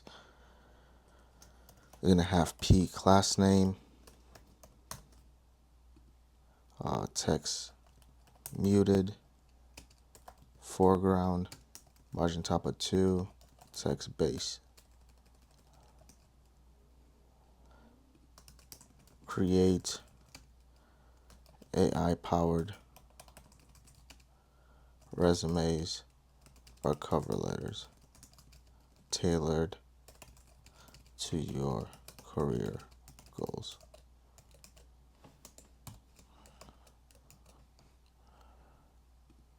Header, we're going to have motion dot form.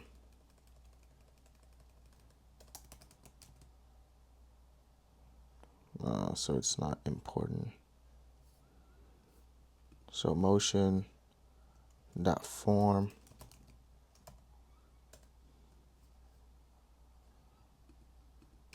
We're going to have on submit, handle submit, initial. So let's just import it first, and then we can go about our business. So import motion from framer motion. There we go.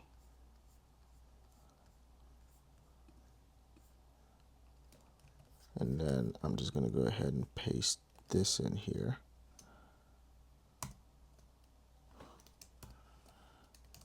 Cool. And we're going to have card.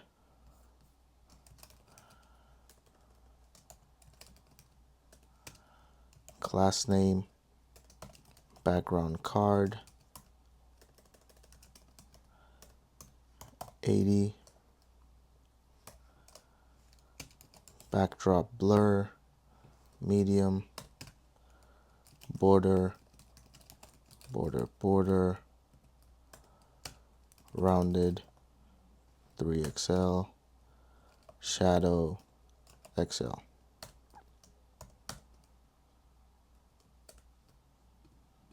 We're going to be using card header, card title, class name here is going to be flex, items center, gap of 2. Sparkles is going to be class name, height of 6, width of 6, text, emerald, 500.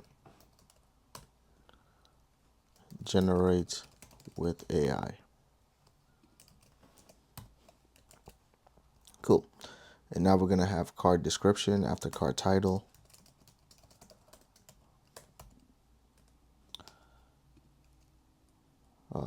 This is going to be class name, text, small, text muted, foreground,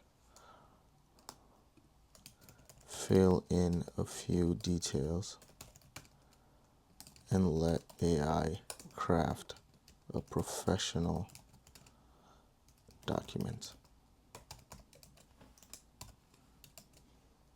Cool. So after card header, we're going to have card content.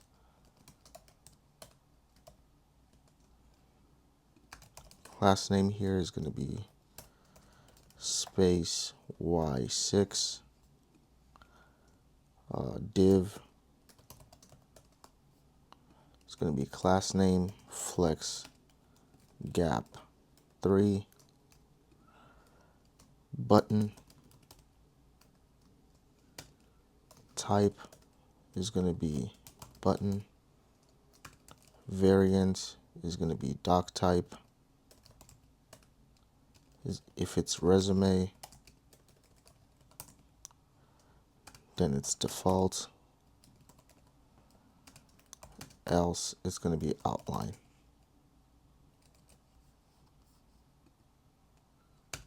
Class name, it's going to be flex1 rounded XL.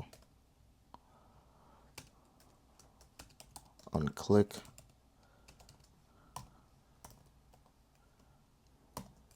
Set doc type resume.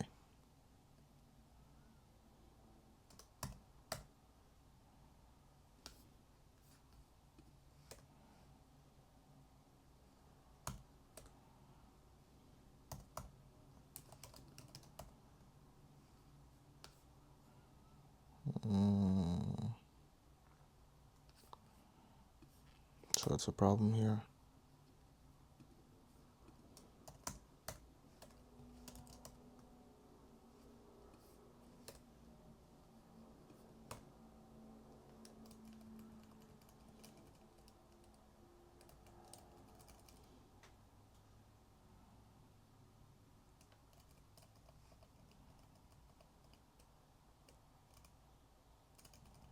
So let's see.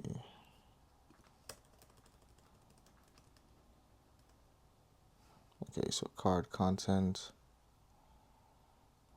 card header, card content. Okay, so we're good this far.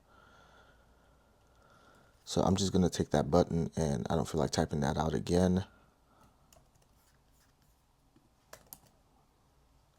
So div button. So we have another button and then a closing div.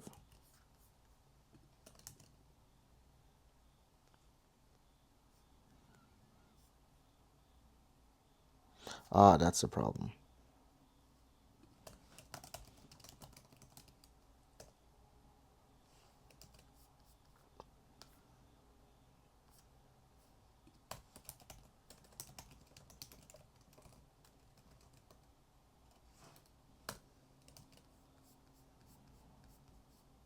There we go. So here we're going to have the button for submitting resume, and then we're going to have a button for submitting the cover letter. So that's all we're doing there. And then we're going to have job title. So I'm going to copy from job title all the way to description. So card content, div.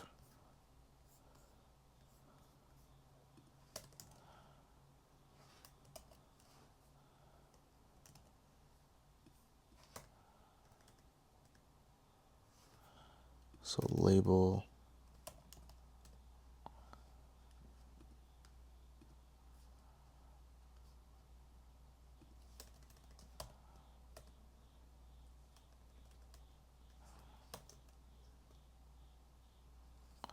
So this should be label.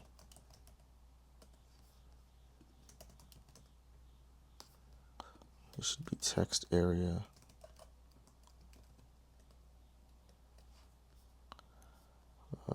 Input. Cool.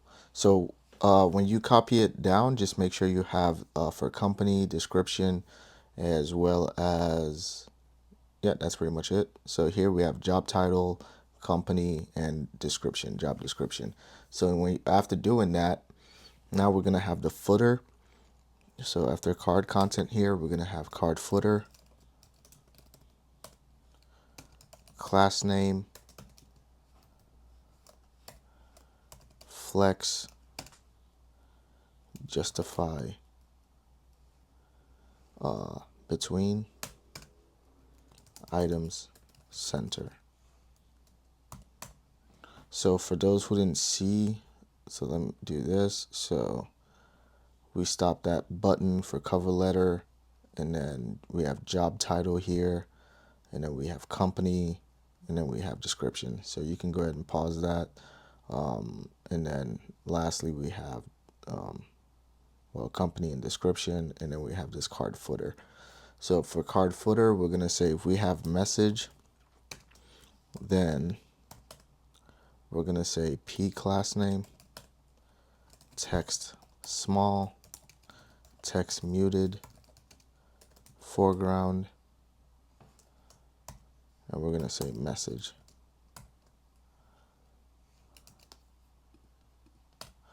So we want to be able to switch between generate and document links. So we're going to say generate, generated. If we have generated, then the link is going to be href/documents.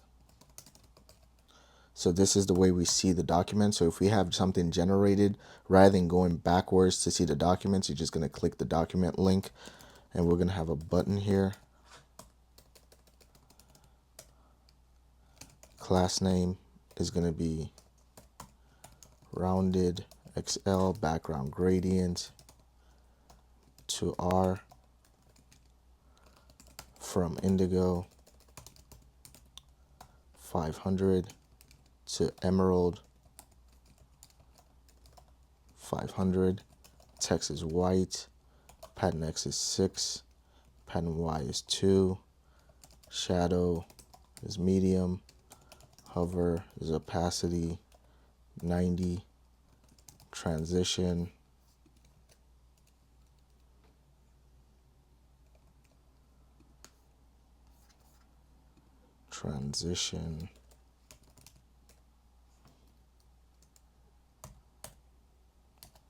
view documents,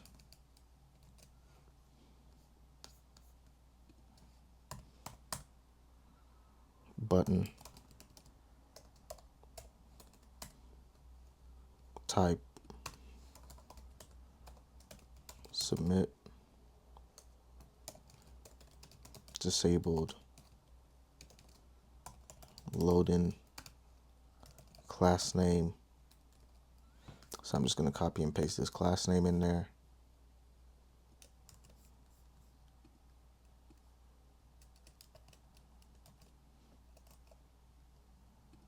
And this is going to say loading. Then we have generating.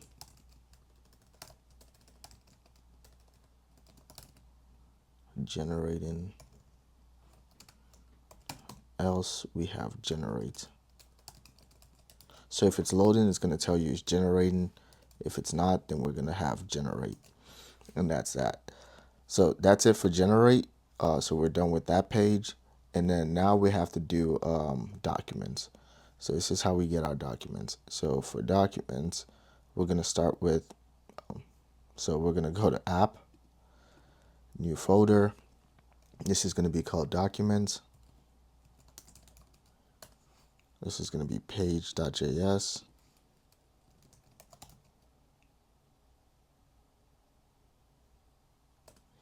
And then documents is going to have another folder, and this is going to be ID. So this is to get the specific document, new folder, and this is going to be page.js. Cool. So let's start with just document page.js. So here it's going to be use client. We're going to say export default function documents page. This is going to be const docs. Set docs is equal to use state empty array const loading. Set loading is equal to use state true. Use effect.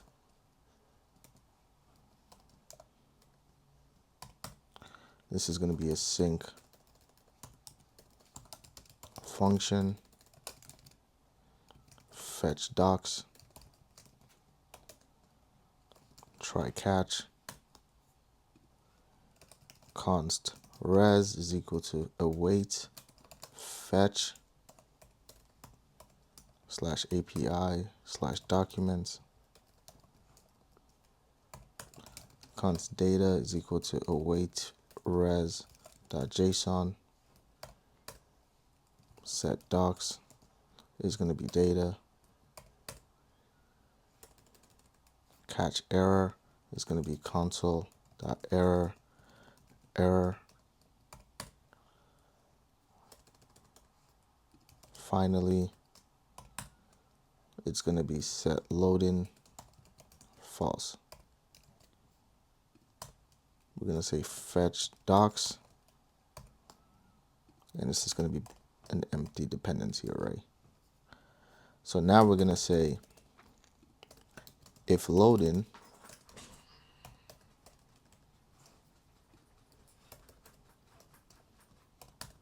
return div class name flex justify center item center min height screen loader 2 class name animate spin height of 8 width of 8 text muted foreground. Cool. Now we want to return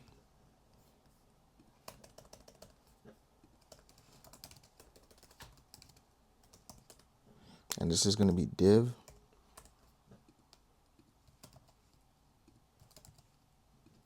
class name min height screen padding top of 20 padding x of 6 smallest padding x of 10 background gradient to from background via background to muted /30.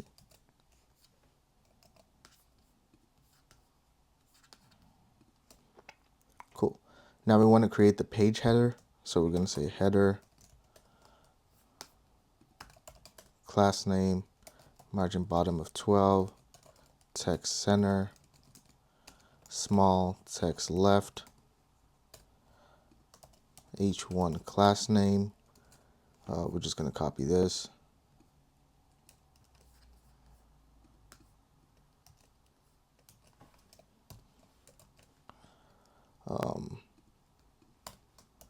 P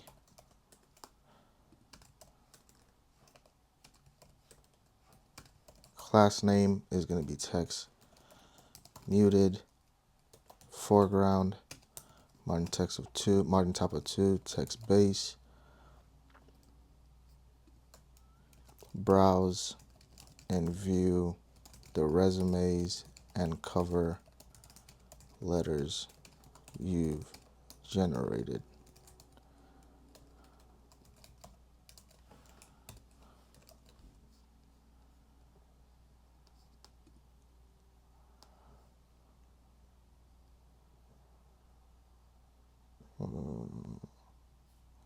Browse and view cover generally you've generated.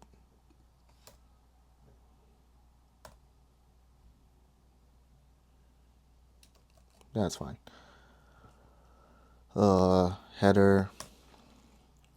So now we'll have the document grid. So we're going to save document.length is equal to 0. Then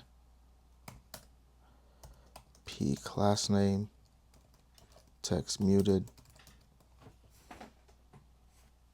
foreground text center. So this is going to say no documents yet. Try generating one. Else, we're going to say motion.div. So let's go ahead and import motion.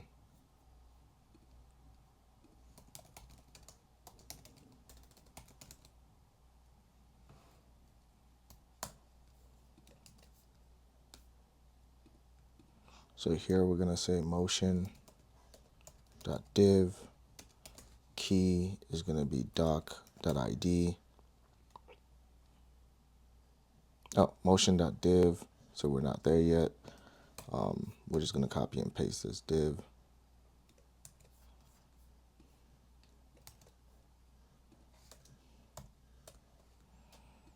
Awesome. But now we're going to say docs dot map doc idx, and this is going to be motion div. So we're just going to copy this again, place it in there.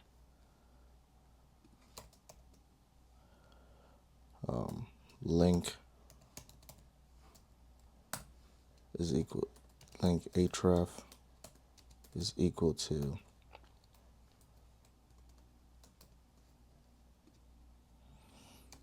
this is going to be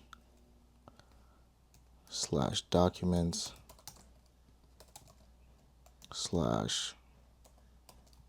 /doc.id.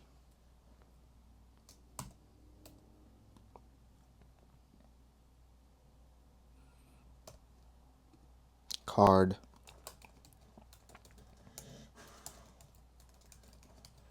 is going to be class name group. So I'm just going to copy this card class name.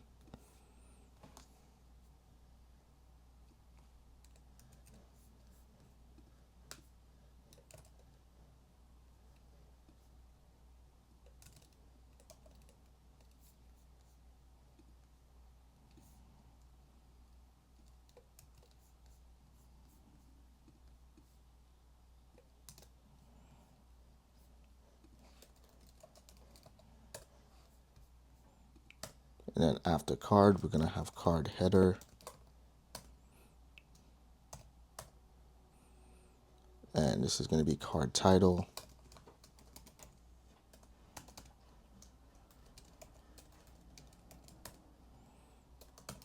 Flex. Item center. Gap is 2. Text is large. Font is semi-bold.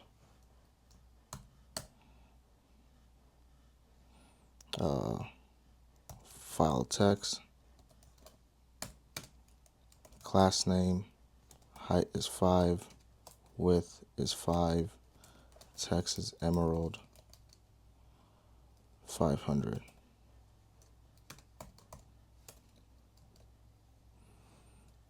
Span. Class name. Line clamp. 1. Doc. Dot title.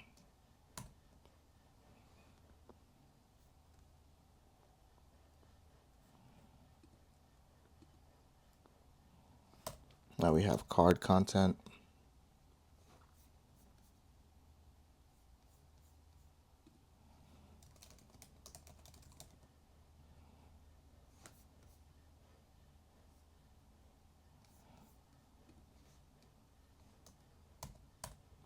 And this is going to be P, class name, text small, text muted, foreground,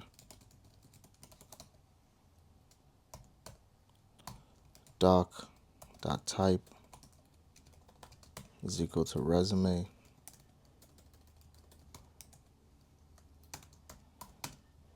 Else it's going to be resume. If it's resume, then it's going to be resume else it's going to be cover letter.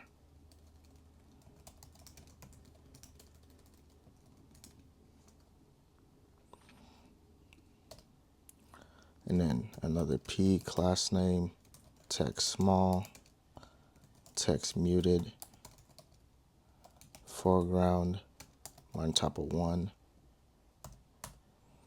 And this is going to be new date, doc.created at, dot to local date string. There we go. And then we have, after card content, we have card footer. Class name is going to be flex. Justify end.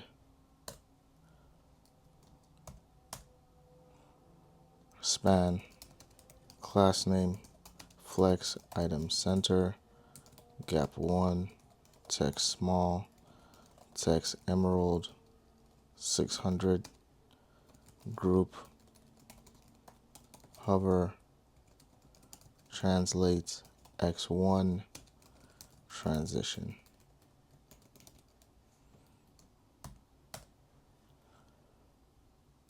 View, arrow right, class name, height of 4, width of 4.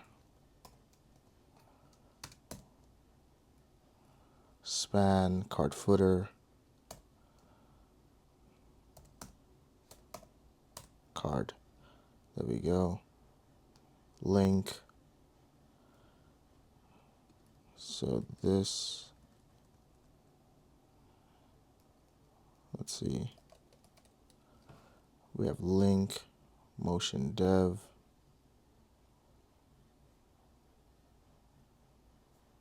So we have one more of this.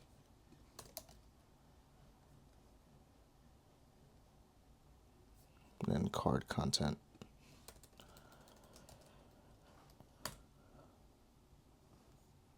What else?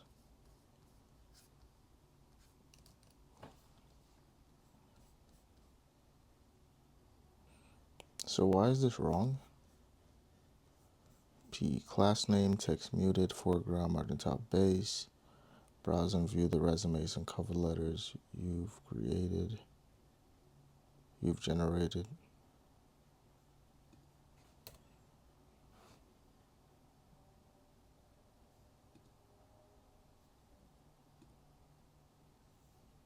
Yeah, so why is it wrong?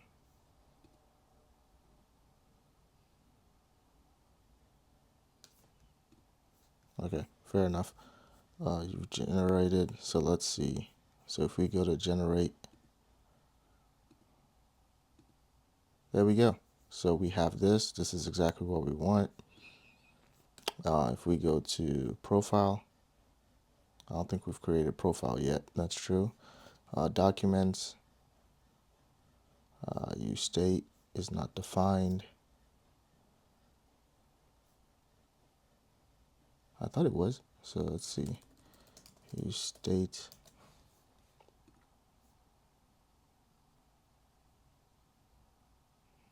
Documents.map. Oh, so since we don't have anything in there, it's going to break. So let's make sure documents.map.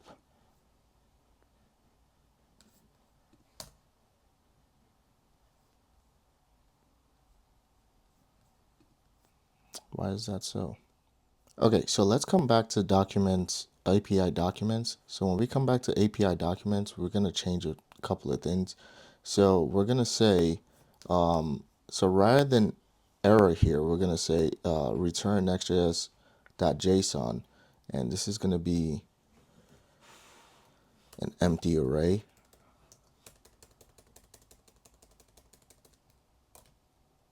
Awesome.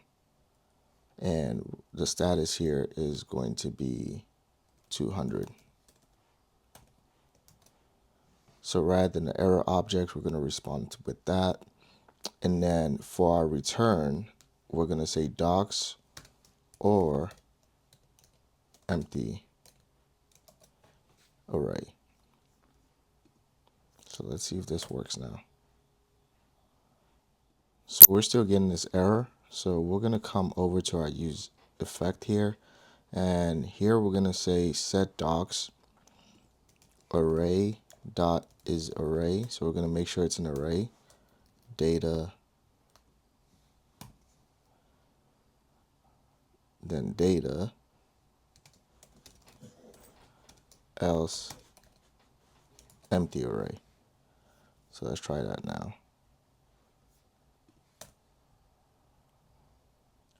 So let's see, let's close this out and let's go back to our backend really quickly. Here, for the error, we're going to say return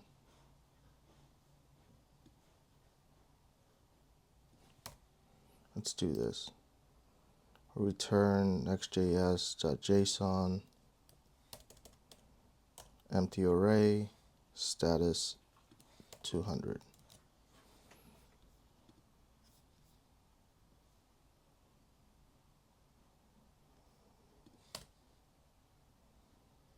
Interesting. So let's see. Let's come back here to this use effect. So set docs array dot is array data. Oh.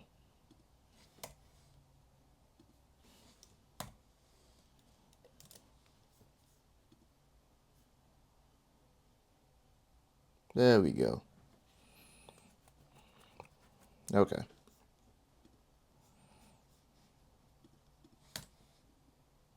There we go. That fixed it. So we don't need this anymore. So I don't even think we need to change this anymore then.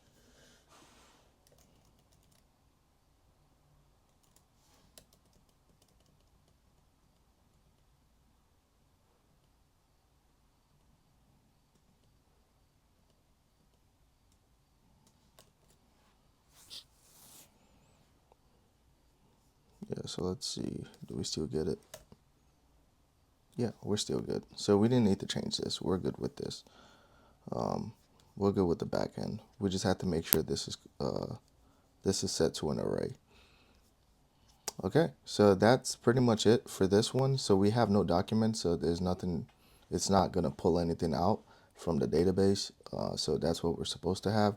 So let's see. Did we create the ID portion? So did we create ID portion for this? Yes, we did. Do we create the generate documents?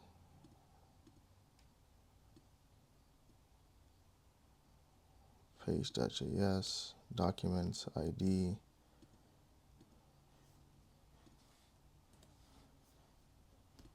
new file, page.js. There we go. So for the page.js for ID, it's pretty, it's not so difficult. So this is how we get the data for each individual document that we create. So we're going to say use client. We're going to say export default function document page. This is going to be const ID is equal to use params. We're going to say const router is equal to use router.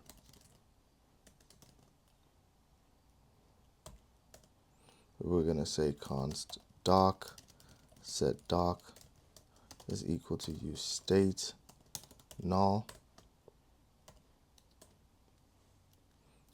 Const loading set loading is equal to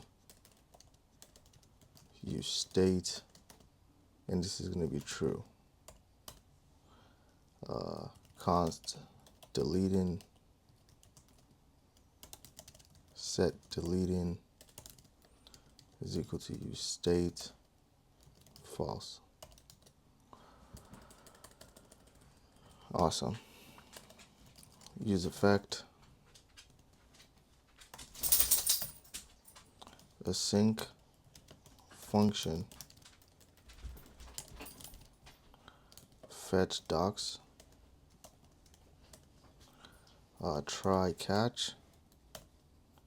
Try here is going to be const res is equal to await fetch slash API slash documents slash ID. We're going to say const data is equal to await res.json. If res.ok set doc to data. For catch error, we're going to say console.error error. We're going to say finally. This is going to be set loading to false. Here we're going to have fetch docs, fetch doc.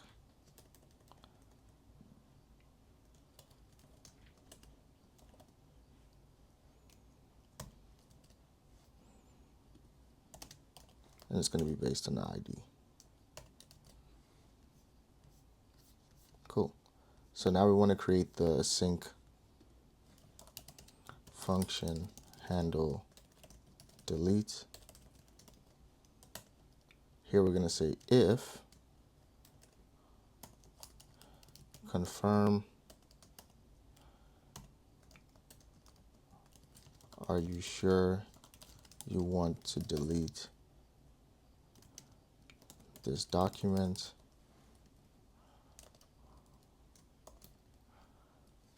Return. Set deleting to true. Try catch. Const res is equal to await fetch slash API slash documents slash ID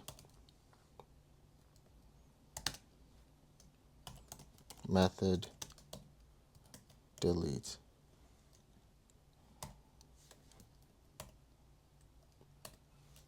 If res.ok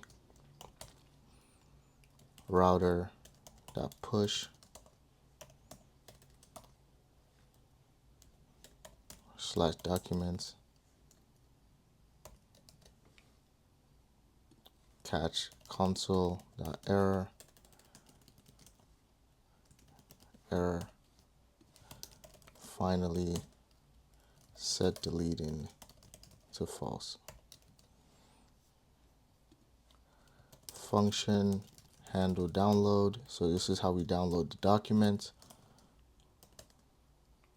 We're going to say if there is no document, return const blob is equal to new blob document content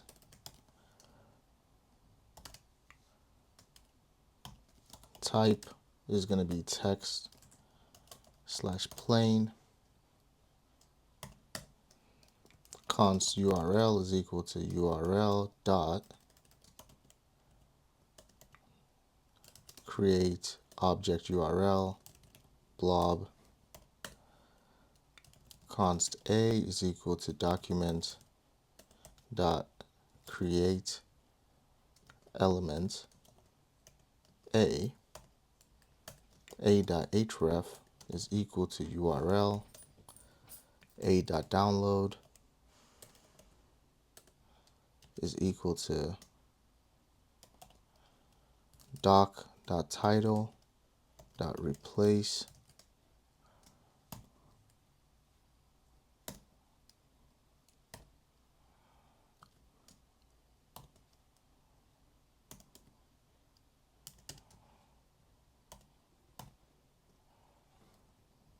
.txt. Documents.body.append child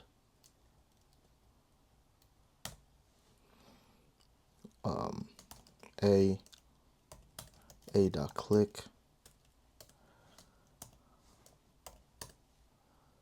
documents.body.remove child, a url.revoke object url,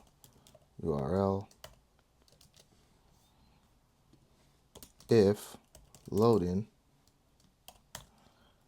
return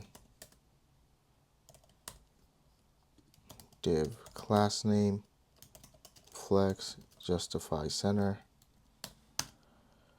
items center, min height screen,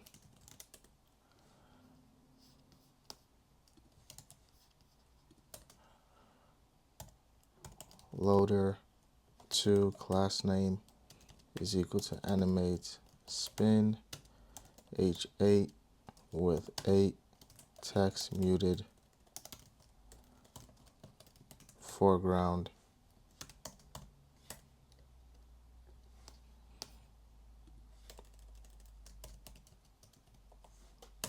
There we go.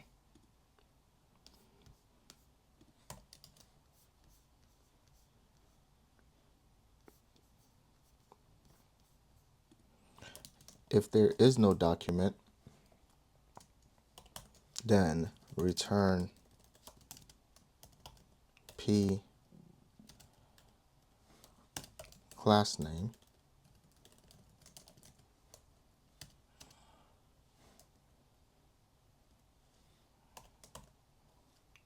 text center on top of 20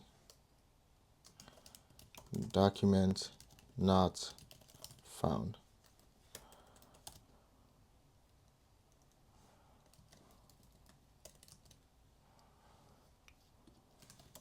Return div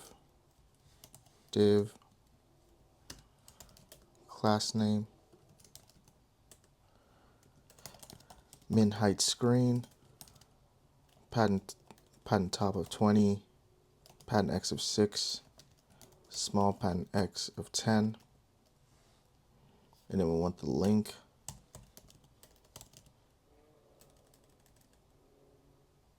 okay, so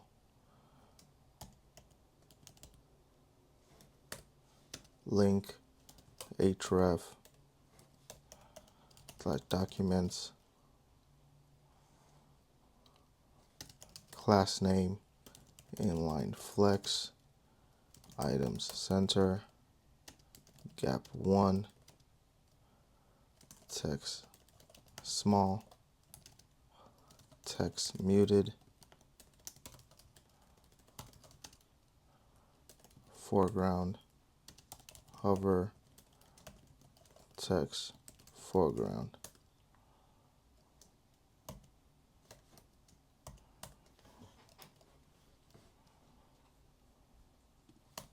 It's going to be arrow left,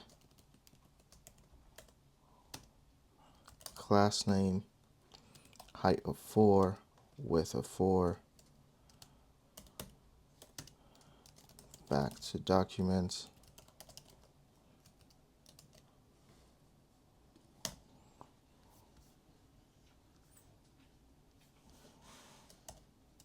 card, class name, on top of 6, rounded to Excel, shadow, medium.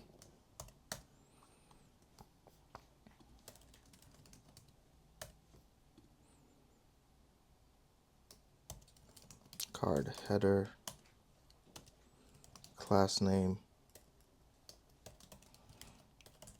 flex column, small flex row, small item center, small justify between, card title, doc.title,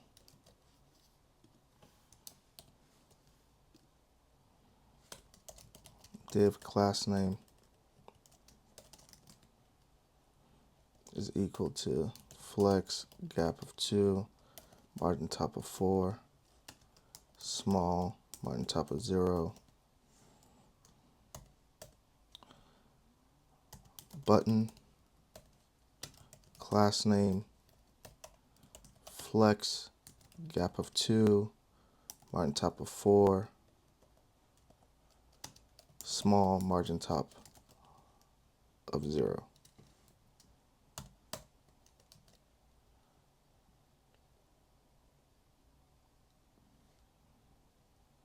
Okay, so that was wrong. So we're just gonna paste in this these 2 buttons. So we have button here. So the first button is download. The second button is trash, so deleting. Cool. And then we have card content. Like most of this is just literal CSS, or like it's CSS or just structure in the UI.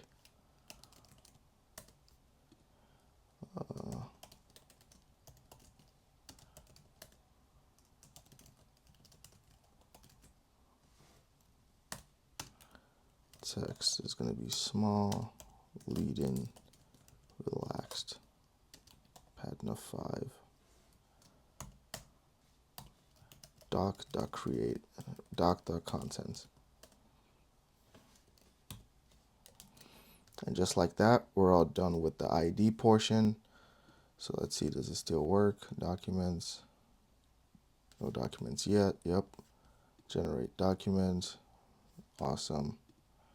And then last, we're just gonna work on profile. So profile is gonna be a bit longer because it's just a bunch of input forms, but we're gonna be fine. So let's go ahead, write to app.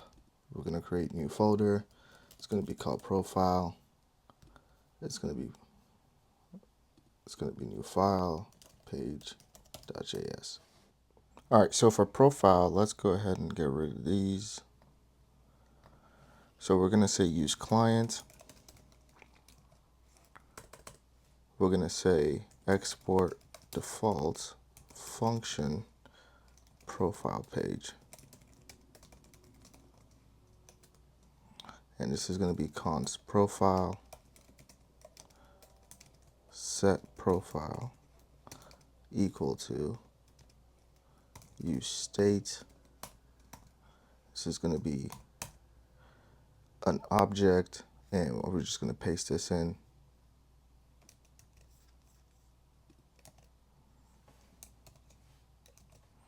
There we go. So we're going to paste all this in, and then we're going to say const loading set loading is equal to use state false.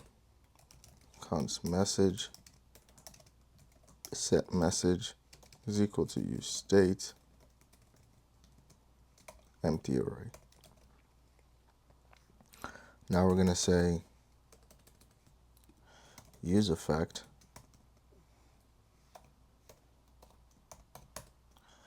async function fetch profile, and this is going to be const response await fetch / API / profile.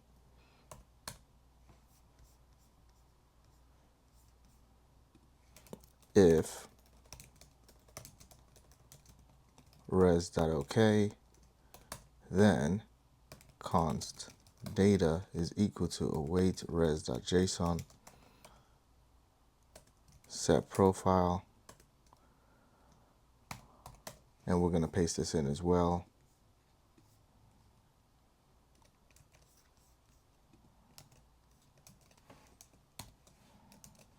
Cool. And then we're going to say fetch profile, we're going to call it, and this is going to be based on an empty array. So it's going to be dependent on an empty array. Now we can say a sync function handle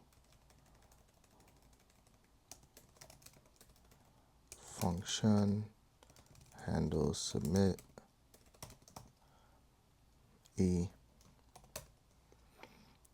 dot prevent default,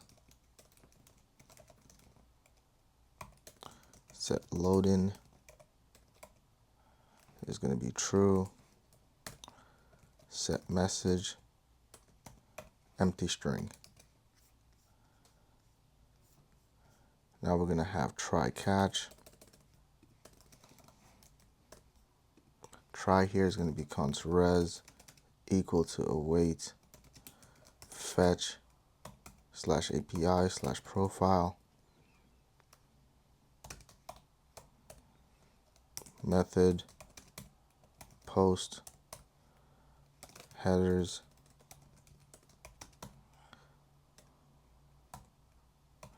content type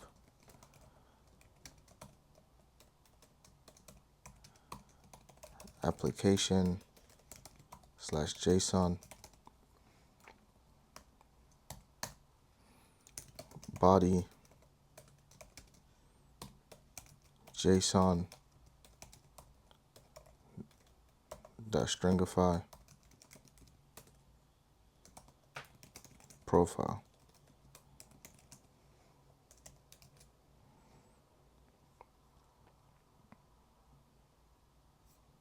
So let's see, profile. There we go. Const data is equal to await res.json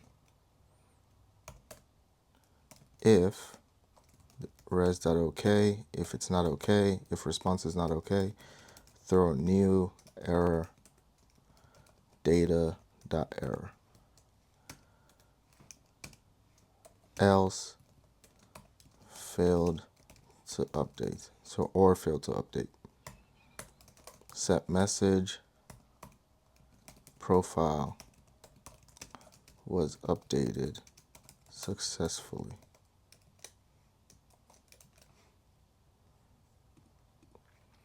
Set message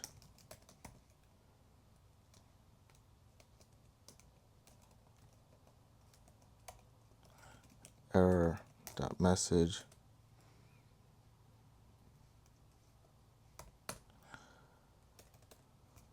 finally set loading to false. Cool.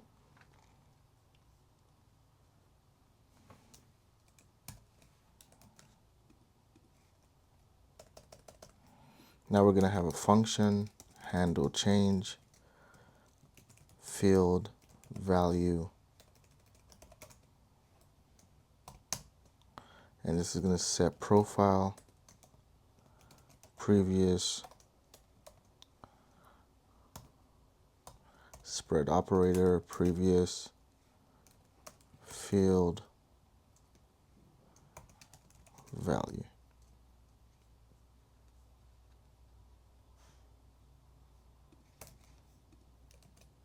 Cool. Now we're going to return, and like I said, most of this is just literal CSS. So div class name, I'm just going to copy and paste that.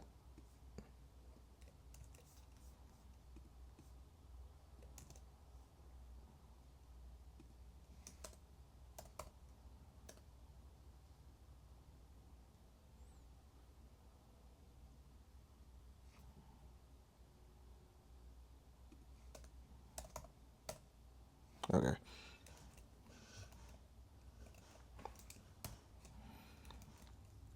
So we have header here.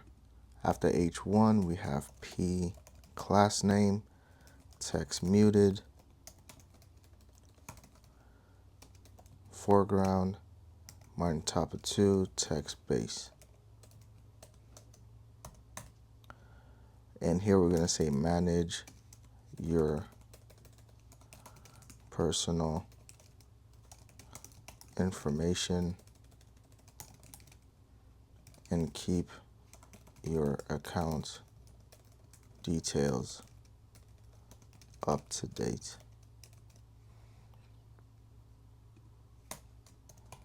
P class name, text small, text muted, foreground, margin top of 1, fields marked, span, class name, text red, 500,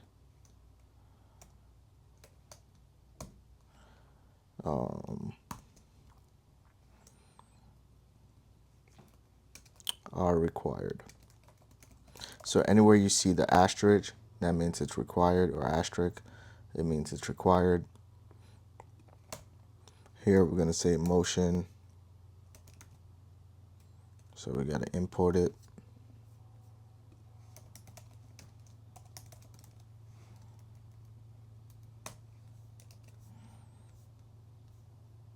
Awesome. So after header, we're going to have motion dot form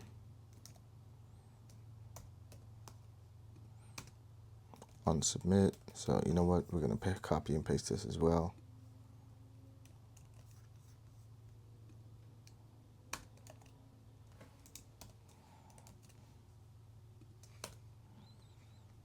Card,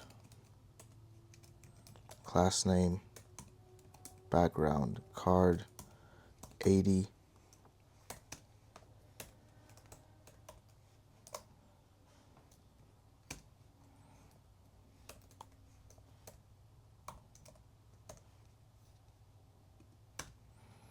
backdrop, blur, medium, border, rounded, 3XL, shadow, XL. We're going to say card header,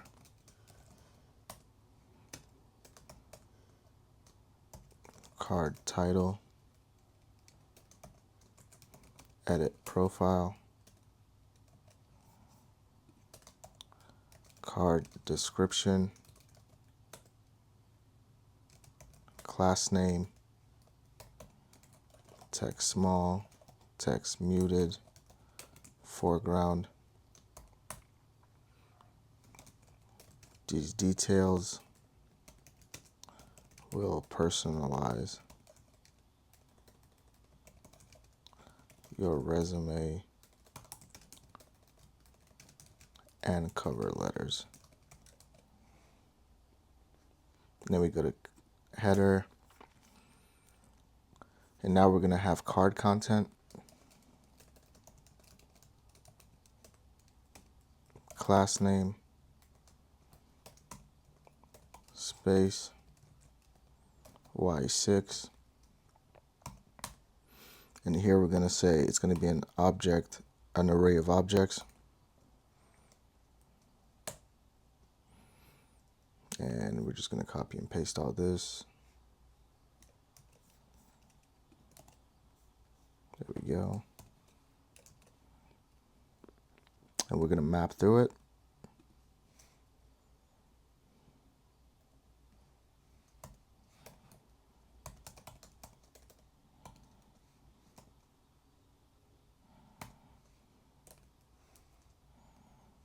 Label, key,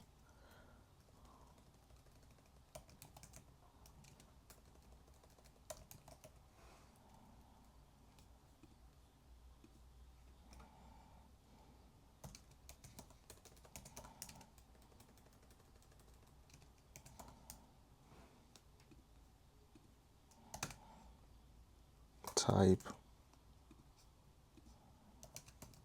is required,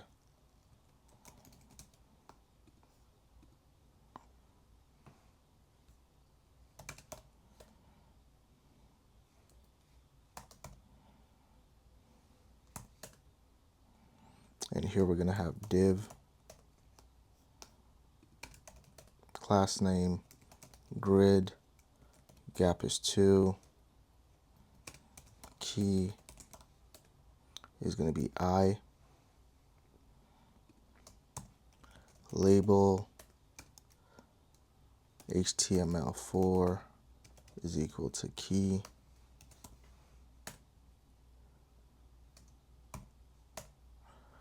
label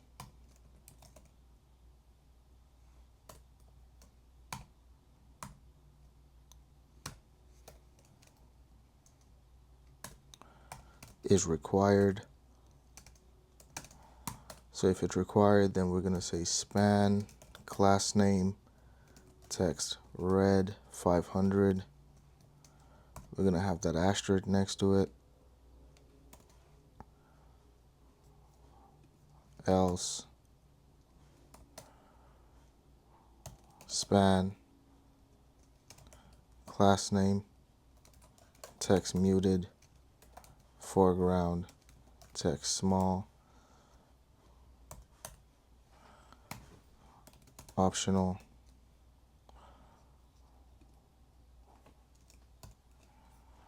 there we go. Label input ID is going to be key, type is going to be type, value is going to be profile key, else it's going to be empty string, on change e handle change key e dot targets dot values.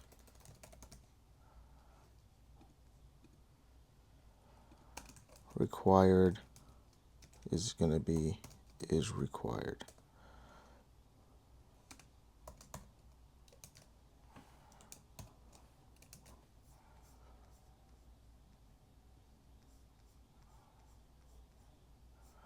So we're going to do this for pretty much all of them. So this one was for profile key. So now we're going to do it from summary all the way down to achievements. So we're going to copy and paste. Let's see.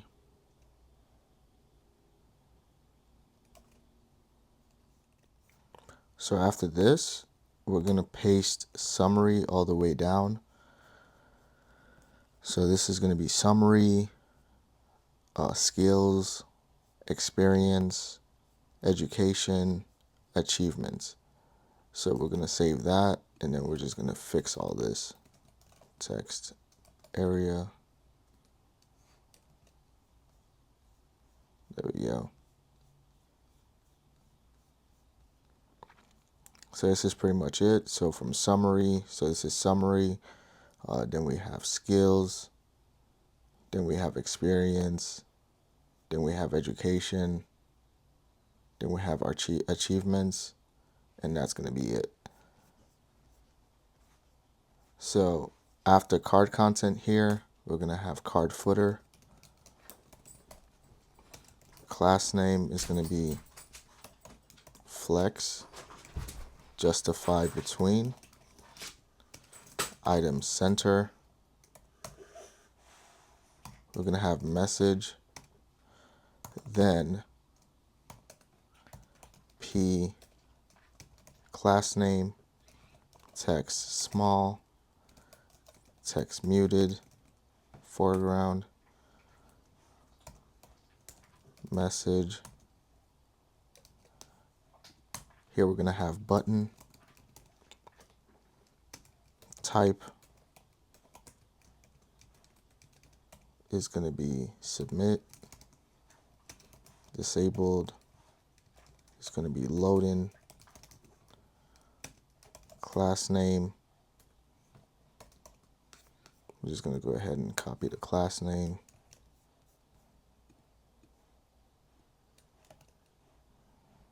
I'll Awesome.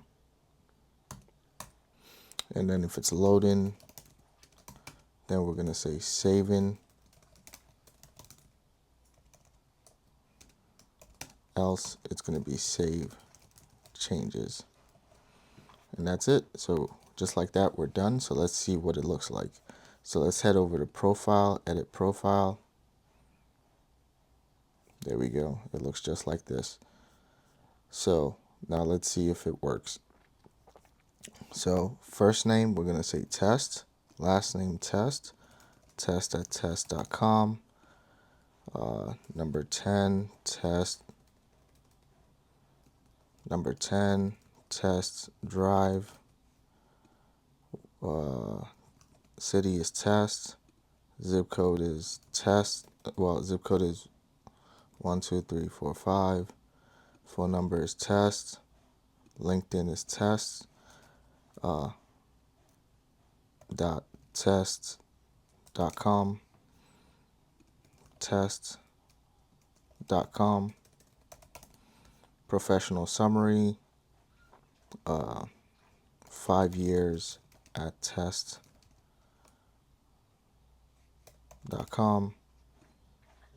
We're just going to put all this. Experience, test, education, MIT, BSc, test.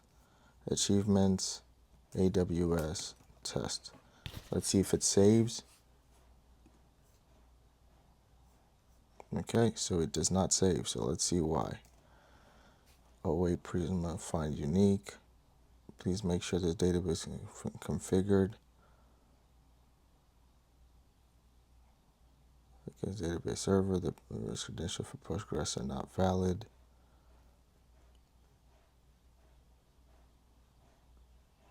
Interesting. Let's see. So let's scroll back up here. Let's see why we're getting that error.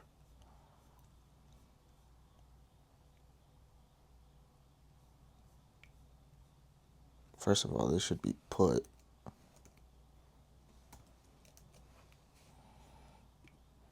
So let's see, does that work?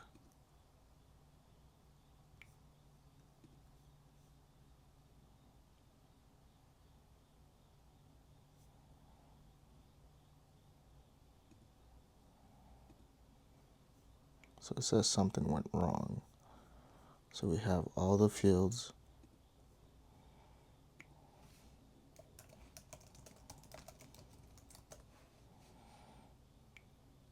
Okay, let's try that again.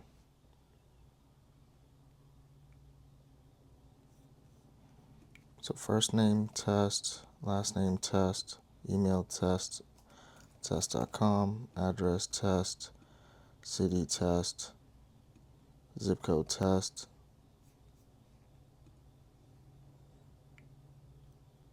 So let's try it again. So let's open incognito real quick. Localhost 3000. Let's sign in.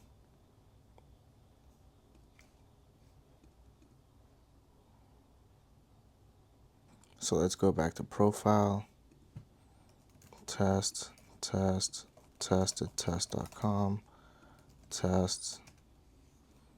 Wait, 1, 2, 3. Example drive. Test.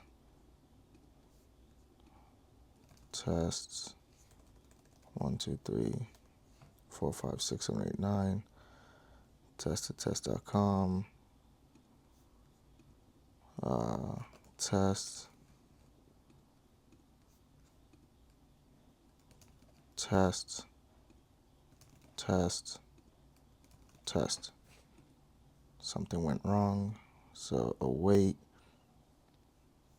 Please make sure your database server is running at 6254. So let me go in my .env really quickly and make sure it's doing that. Actually, let's see.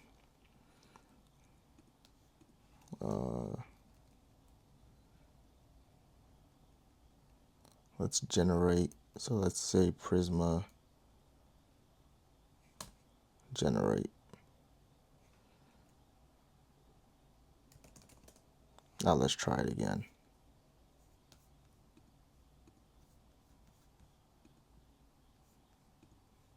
So let's try it again. Clear npm run dev.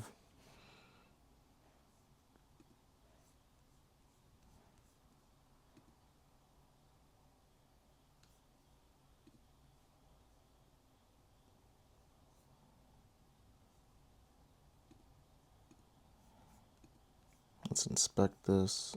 Are we getting any errors?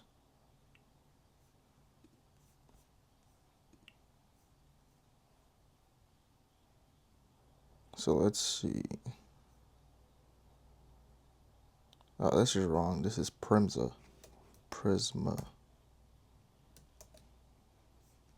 Let's make sure we spelled it right here.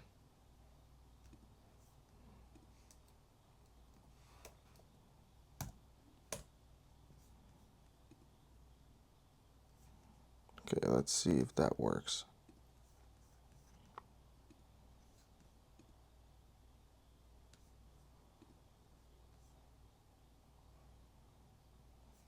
So let's scroll down here in route.js and let's see.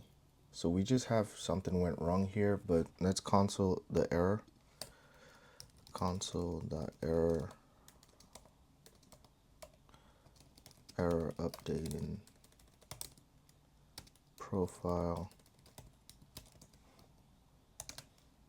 error. Okay.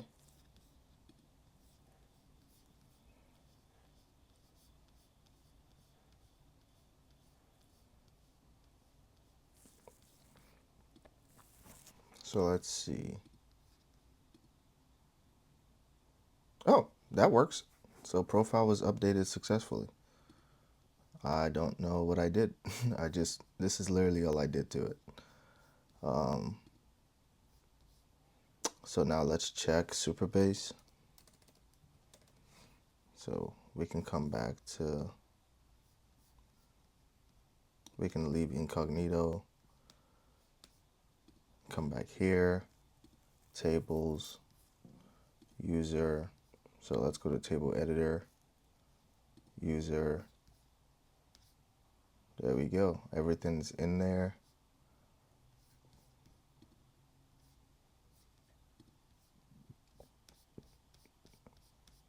Awesome. So everything's in there. Document.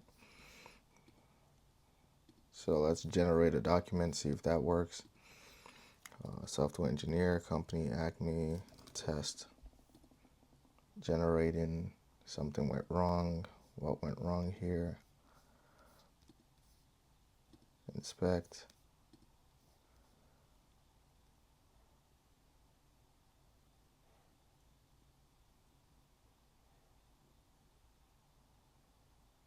Oh, this is the wrong one.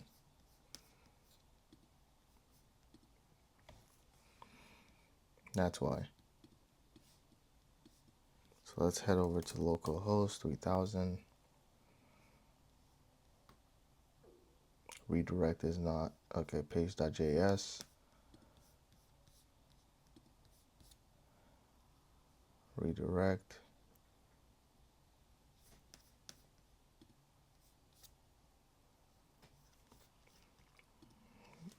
Import.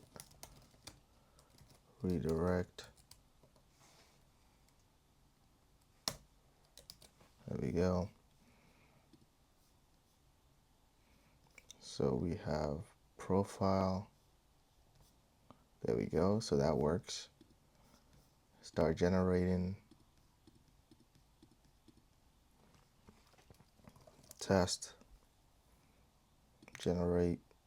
Something went wrong.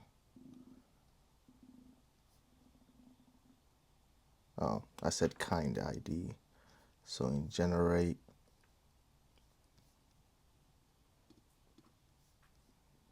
What line? Line 13.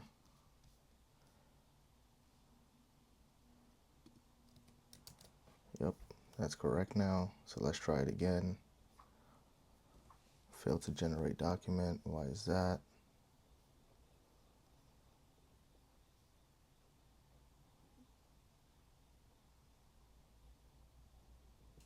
Okay, so this is an OpenAI API error.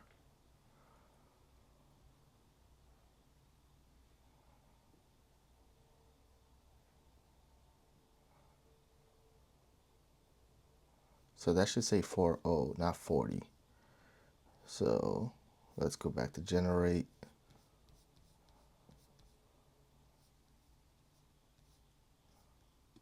It should be 40.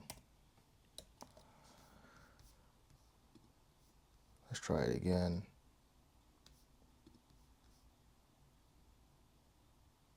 Missing required parameters, messages.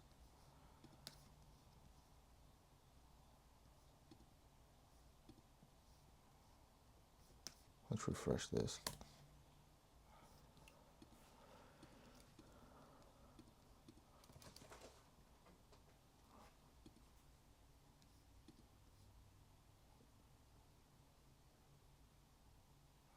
You provided message. Did you mean to provide messages? So I probably made an error there.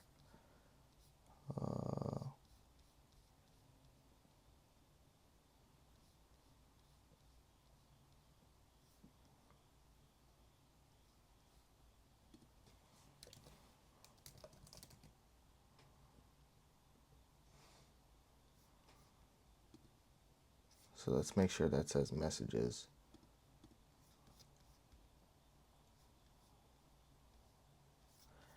Yep, that's supposed to be messages. So let's try it again. It's taking longer, which is a good thing.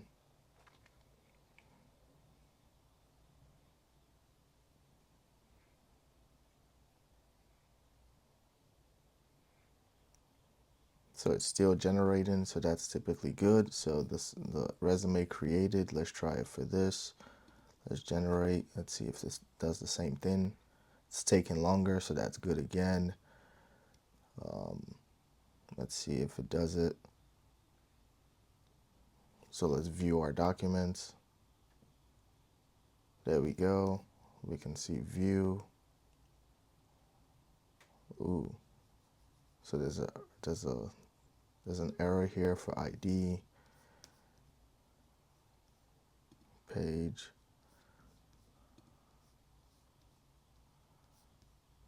Did I spell this right? Yeah, I spelled it wrong.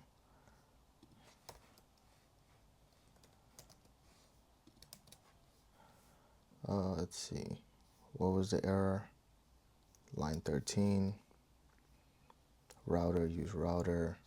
So use router should come from next navigation. So let's see. Use router.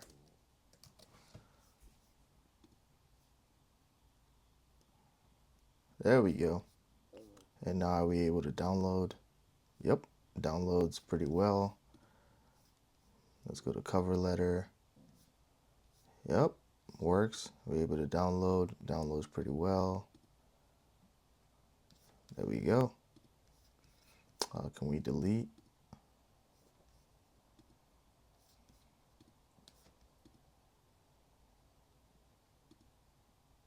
There we go. So it does work. So that's pretty much it. So if you like what you see, don't forget to like, comment, and subscribe. The repo is going to be posted online, so it should be posted in the description below. If you like what you see, don't forget to like, comment, and subscribe once more. And I'll see you guys on whichever next project we decide to build next. Peace.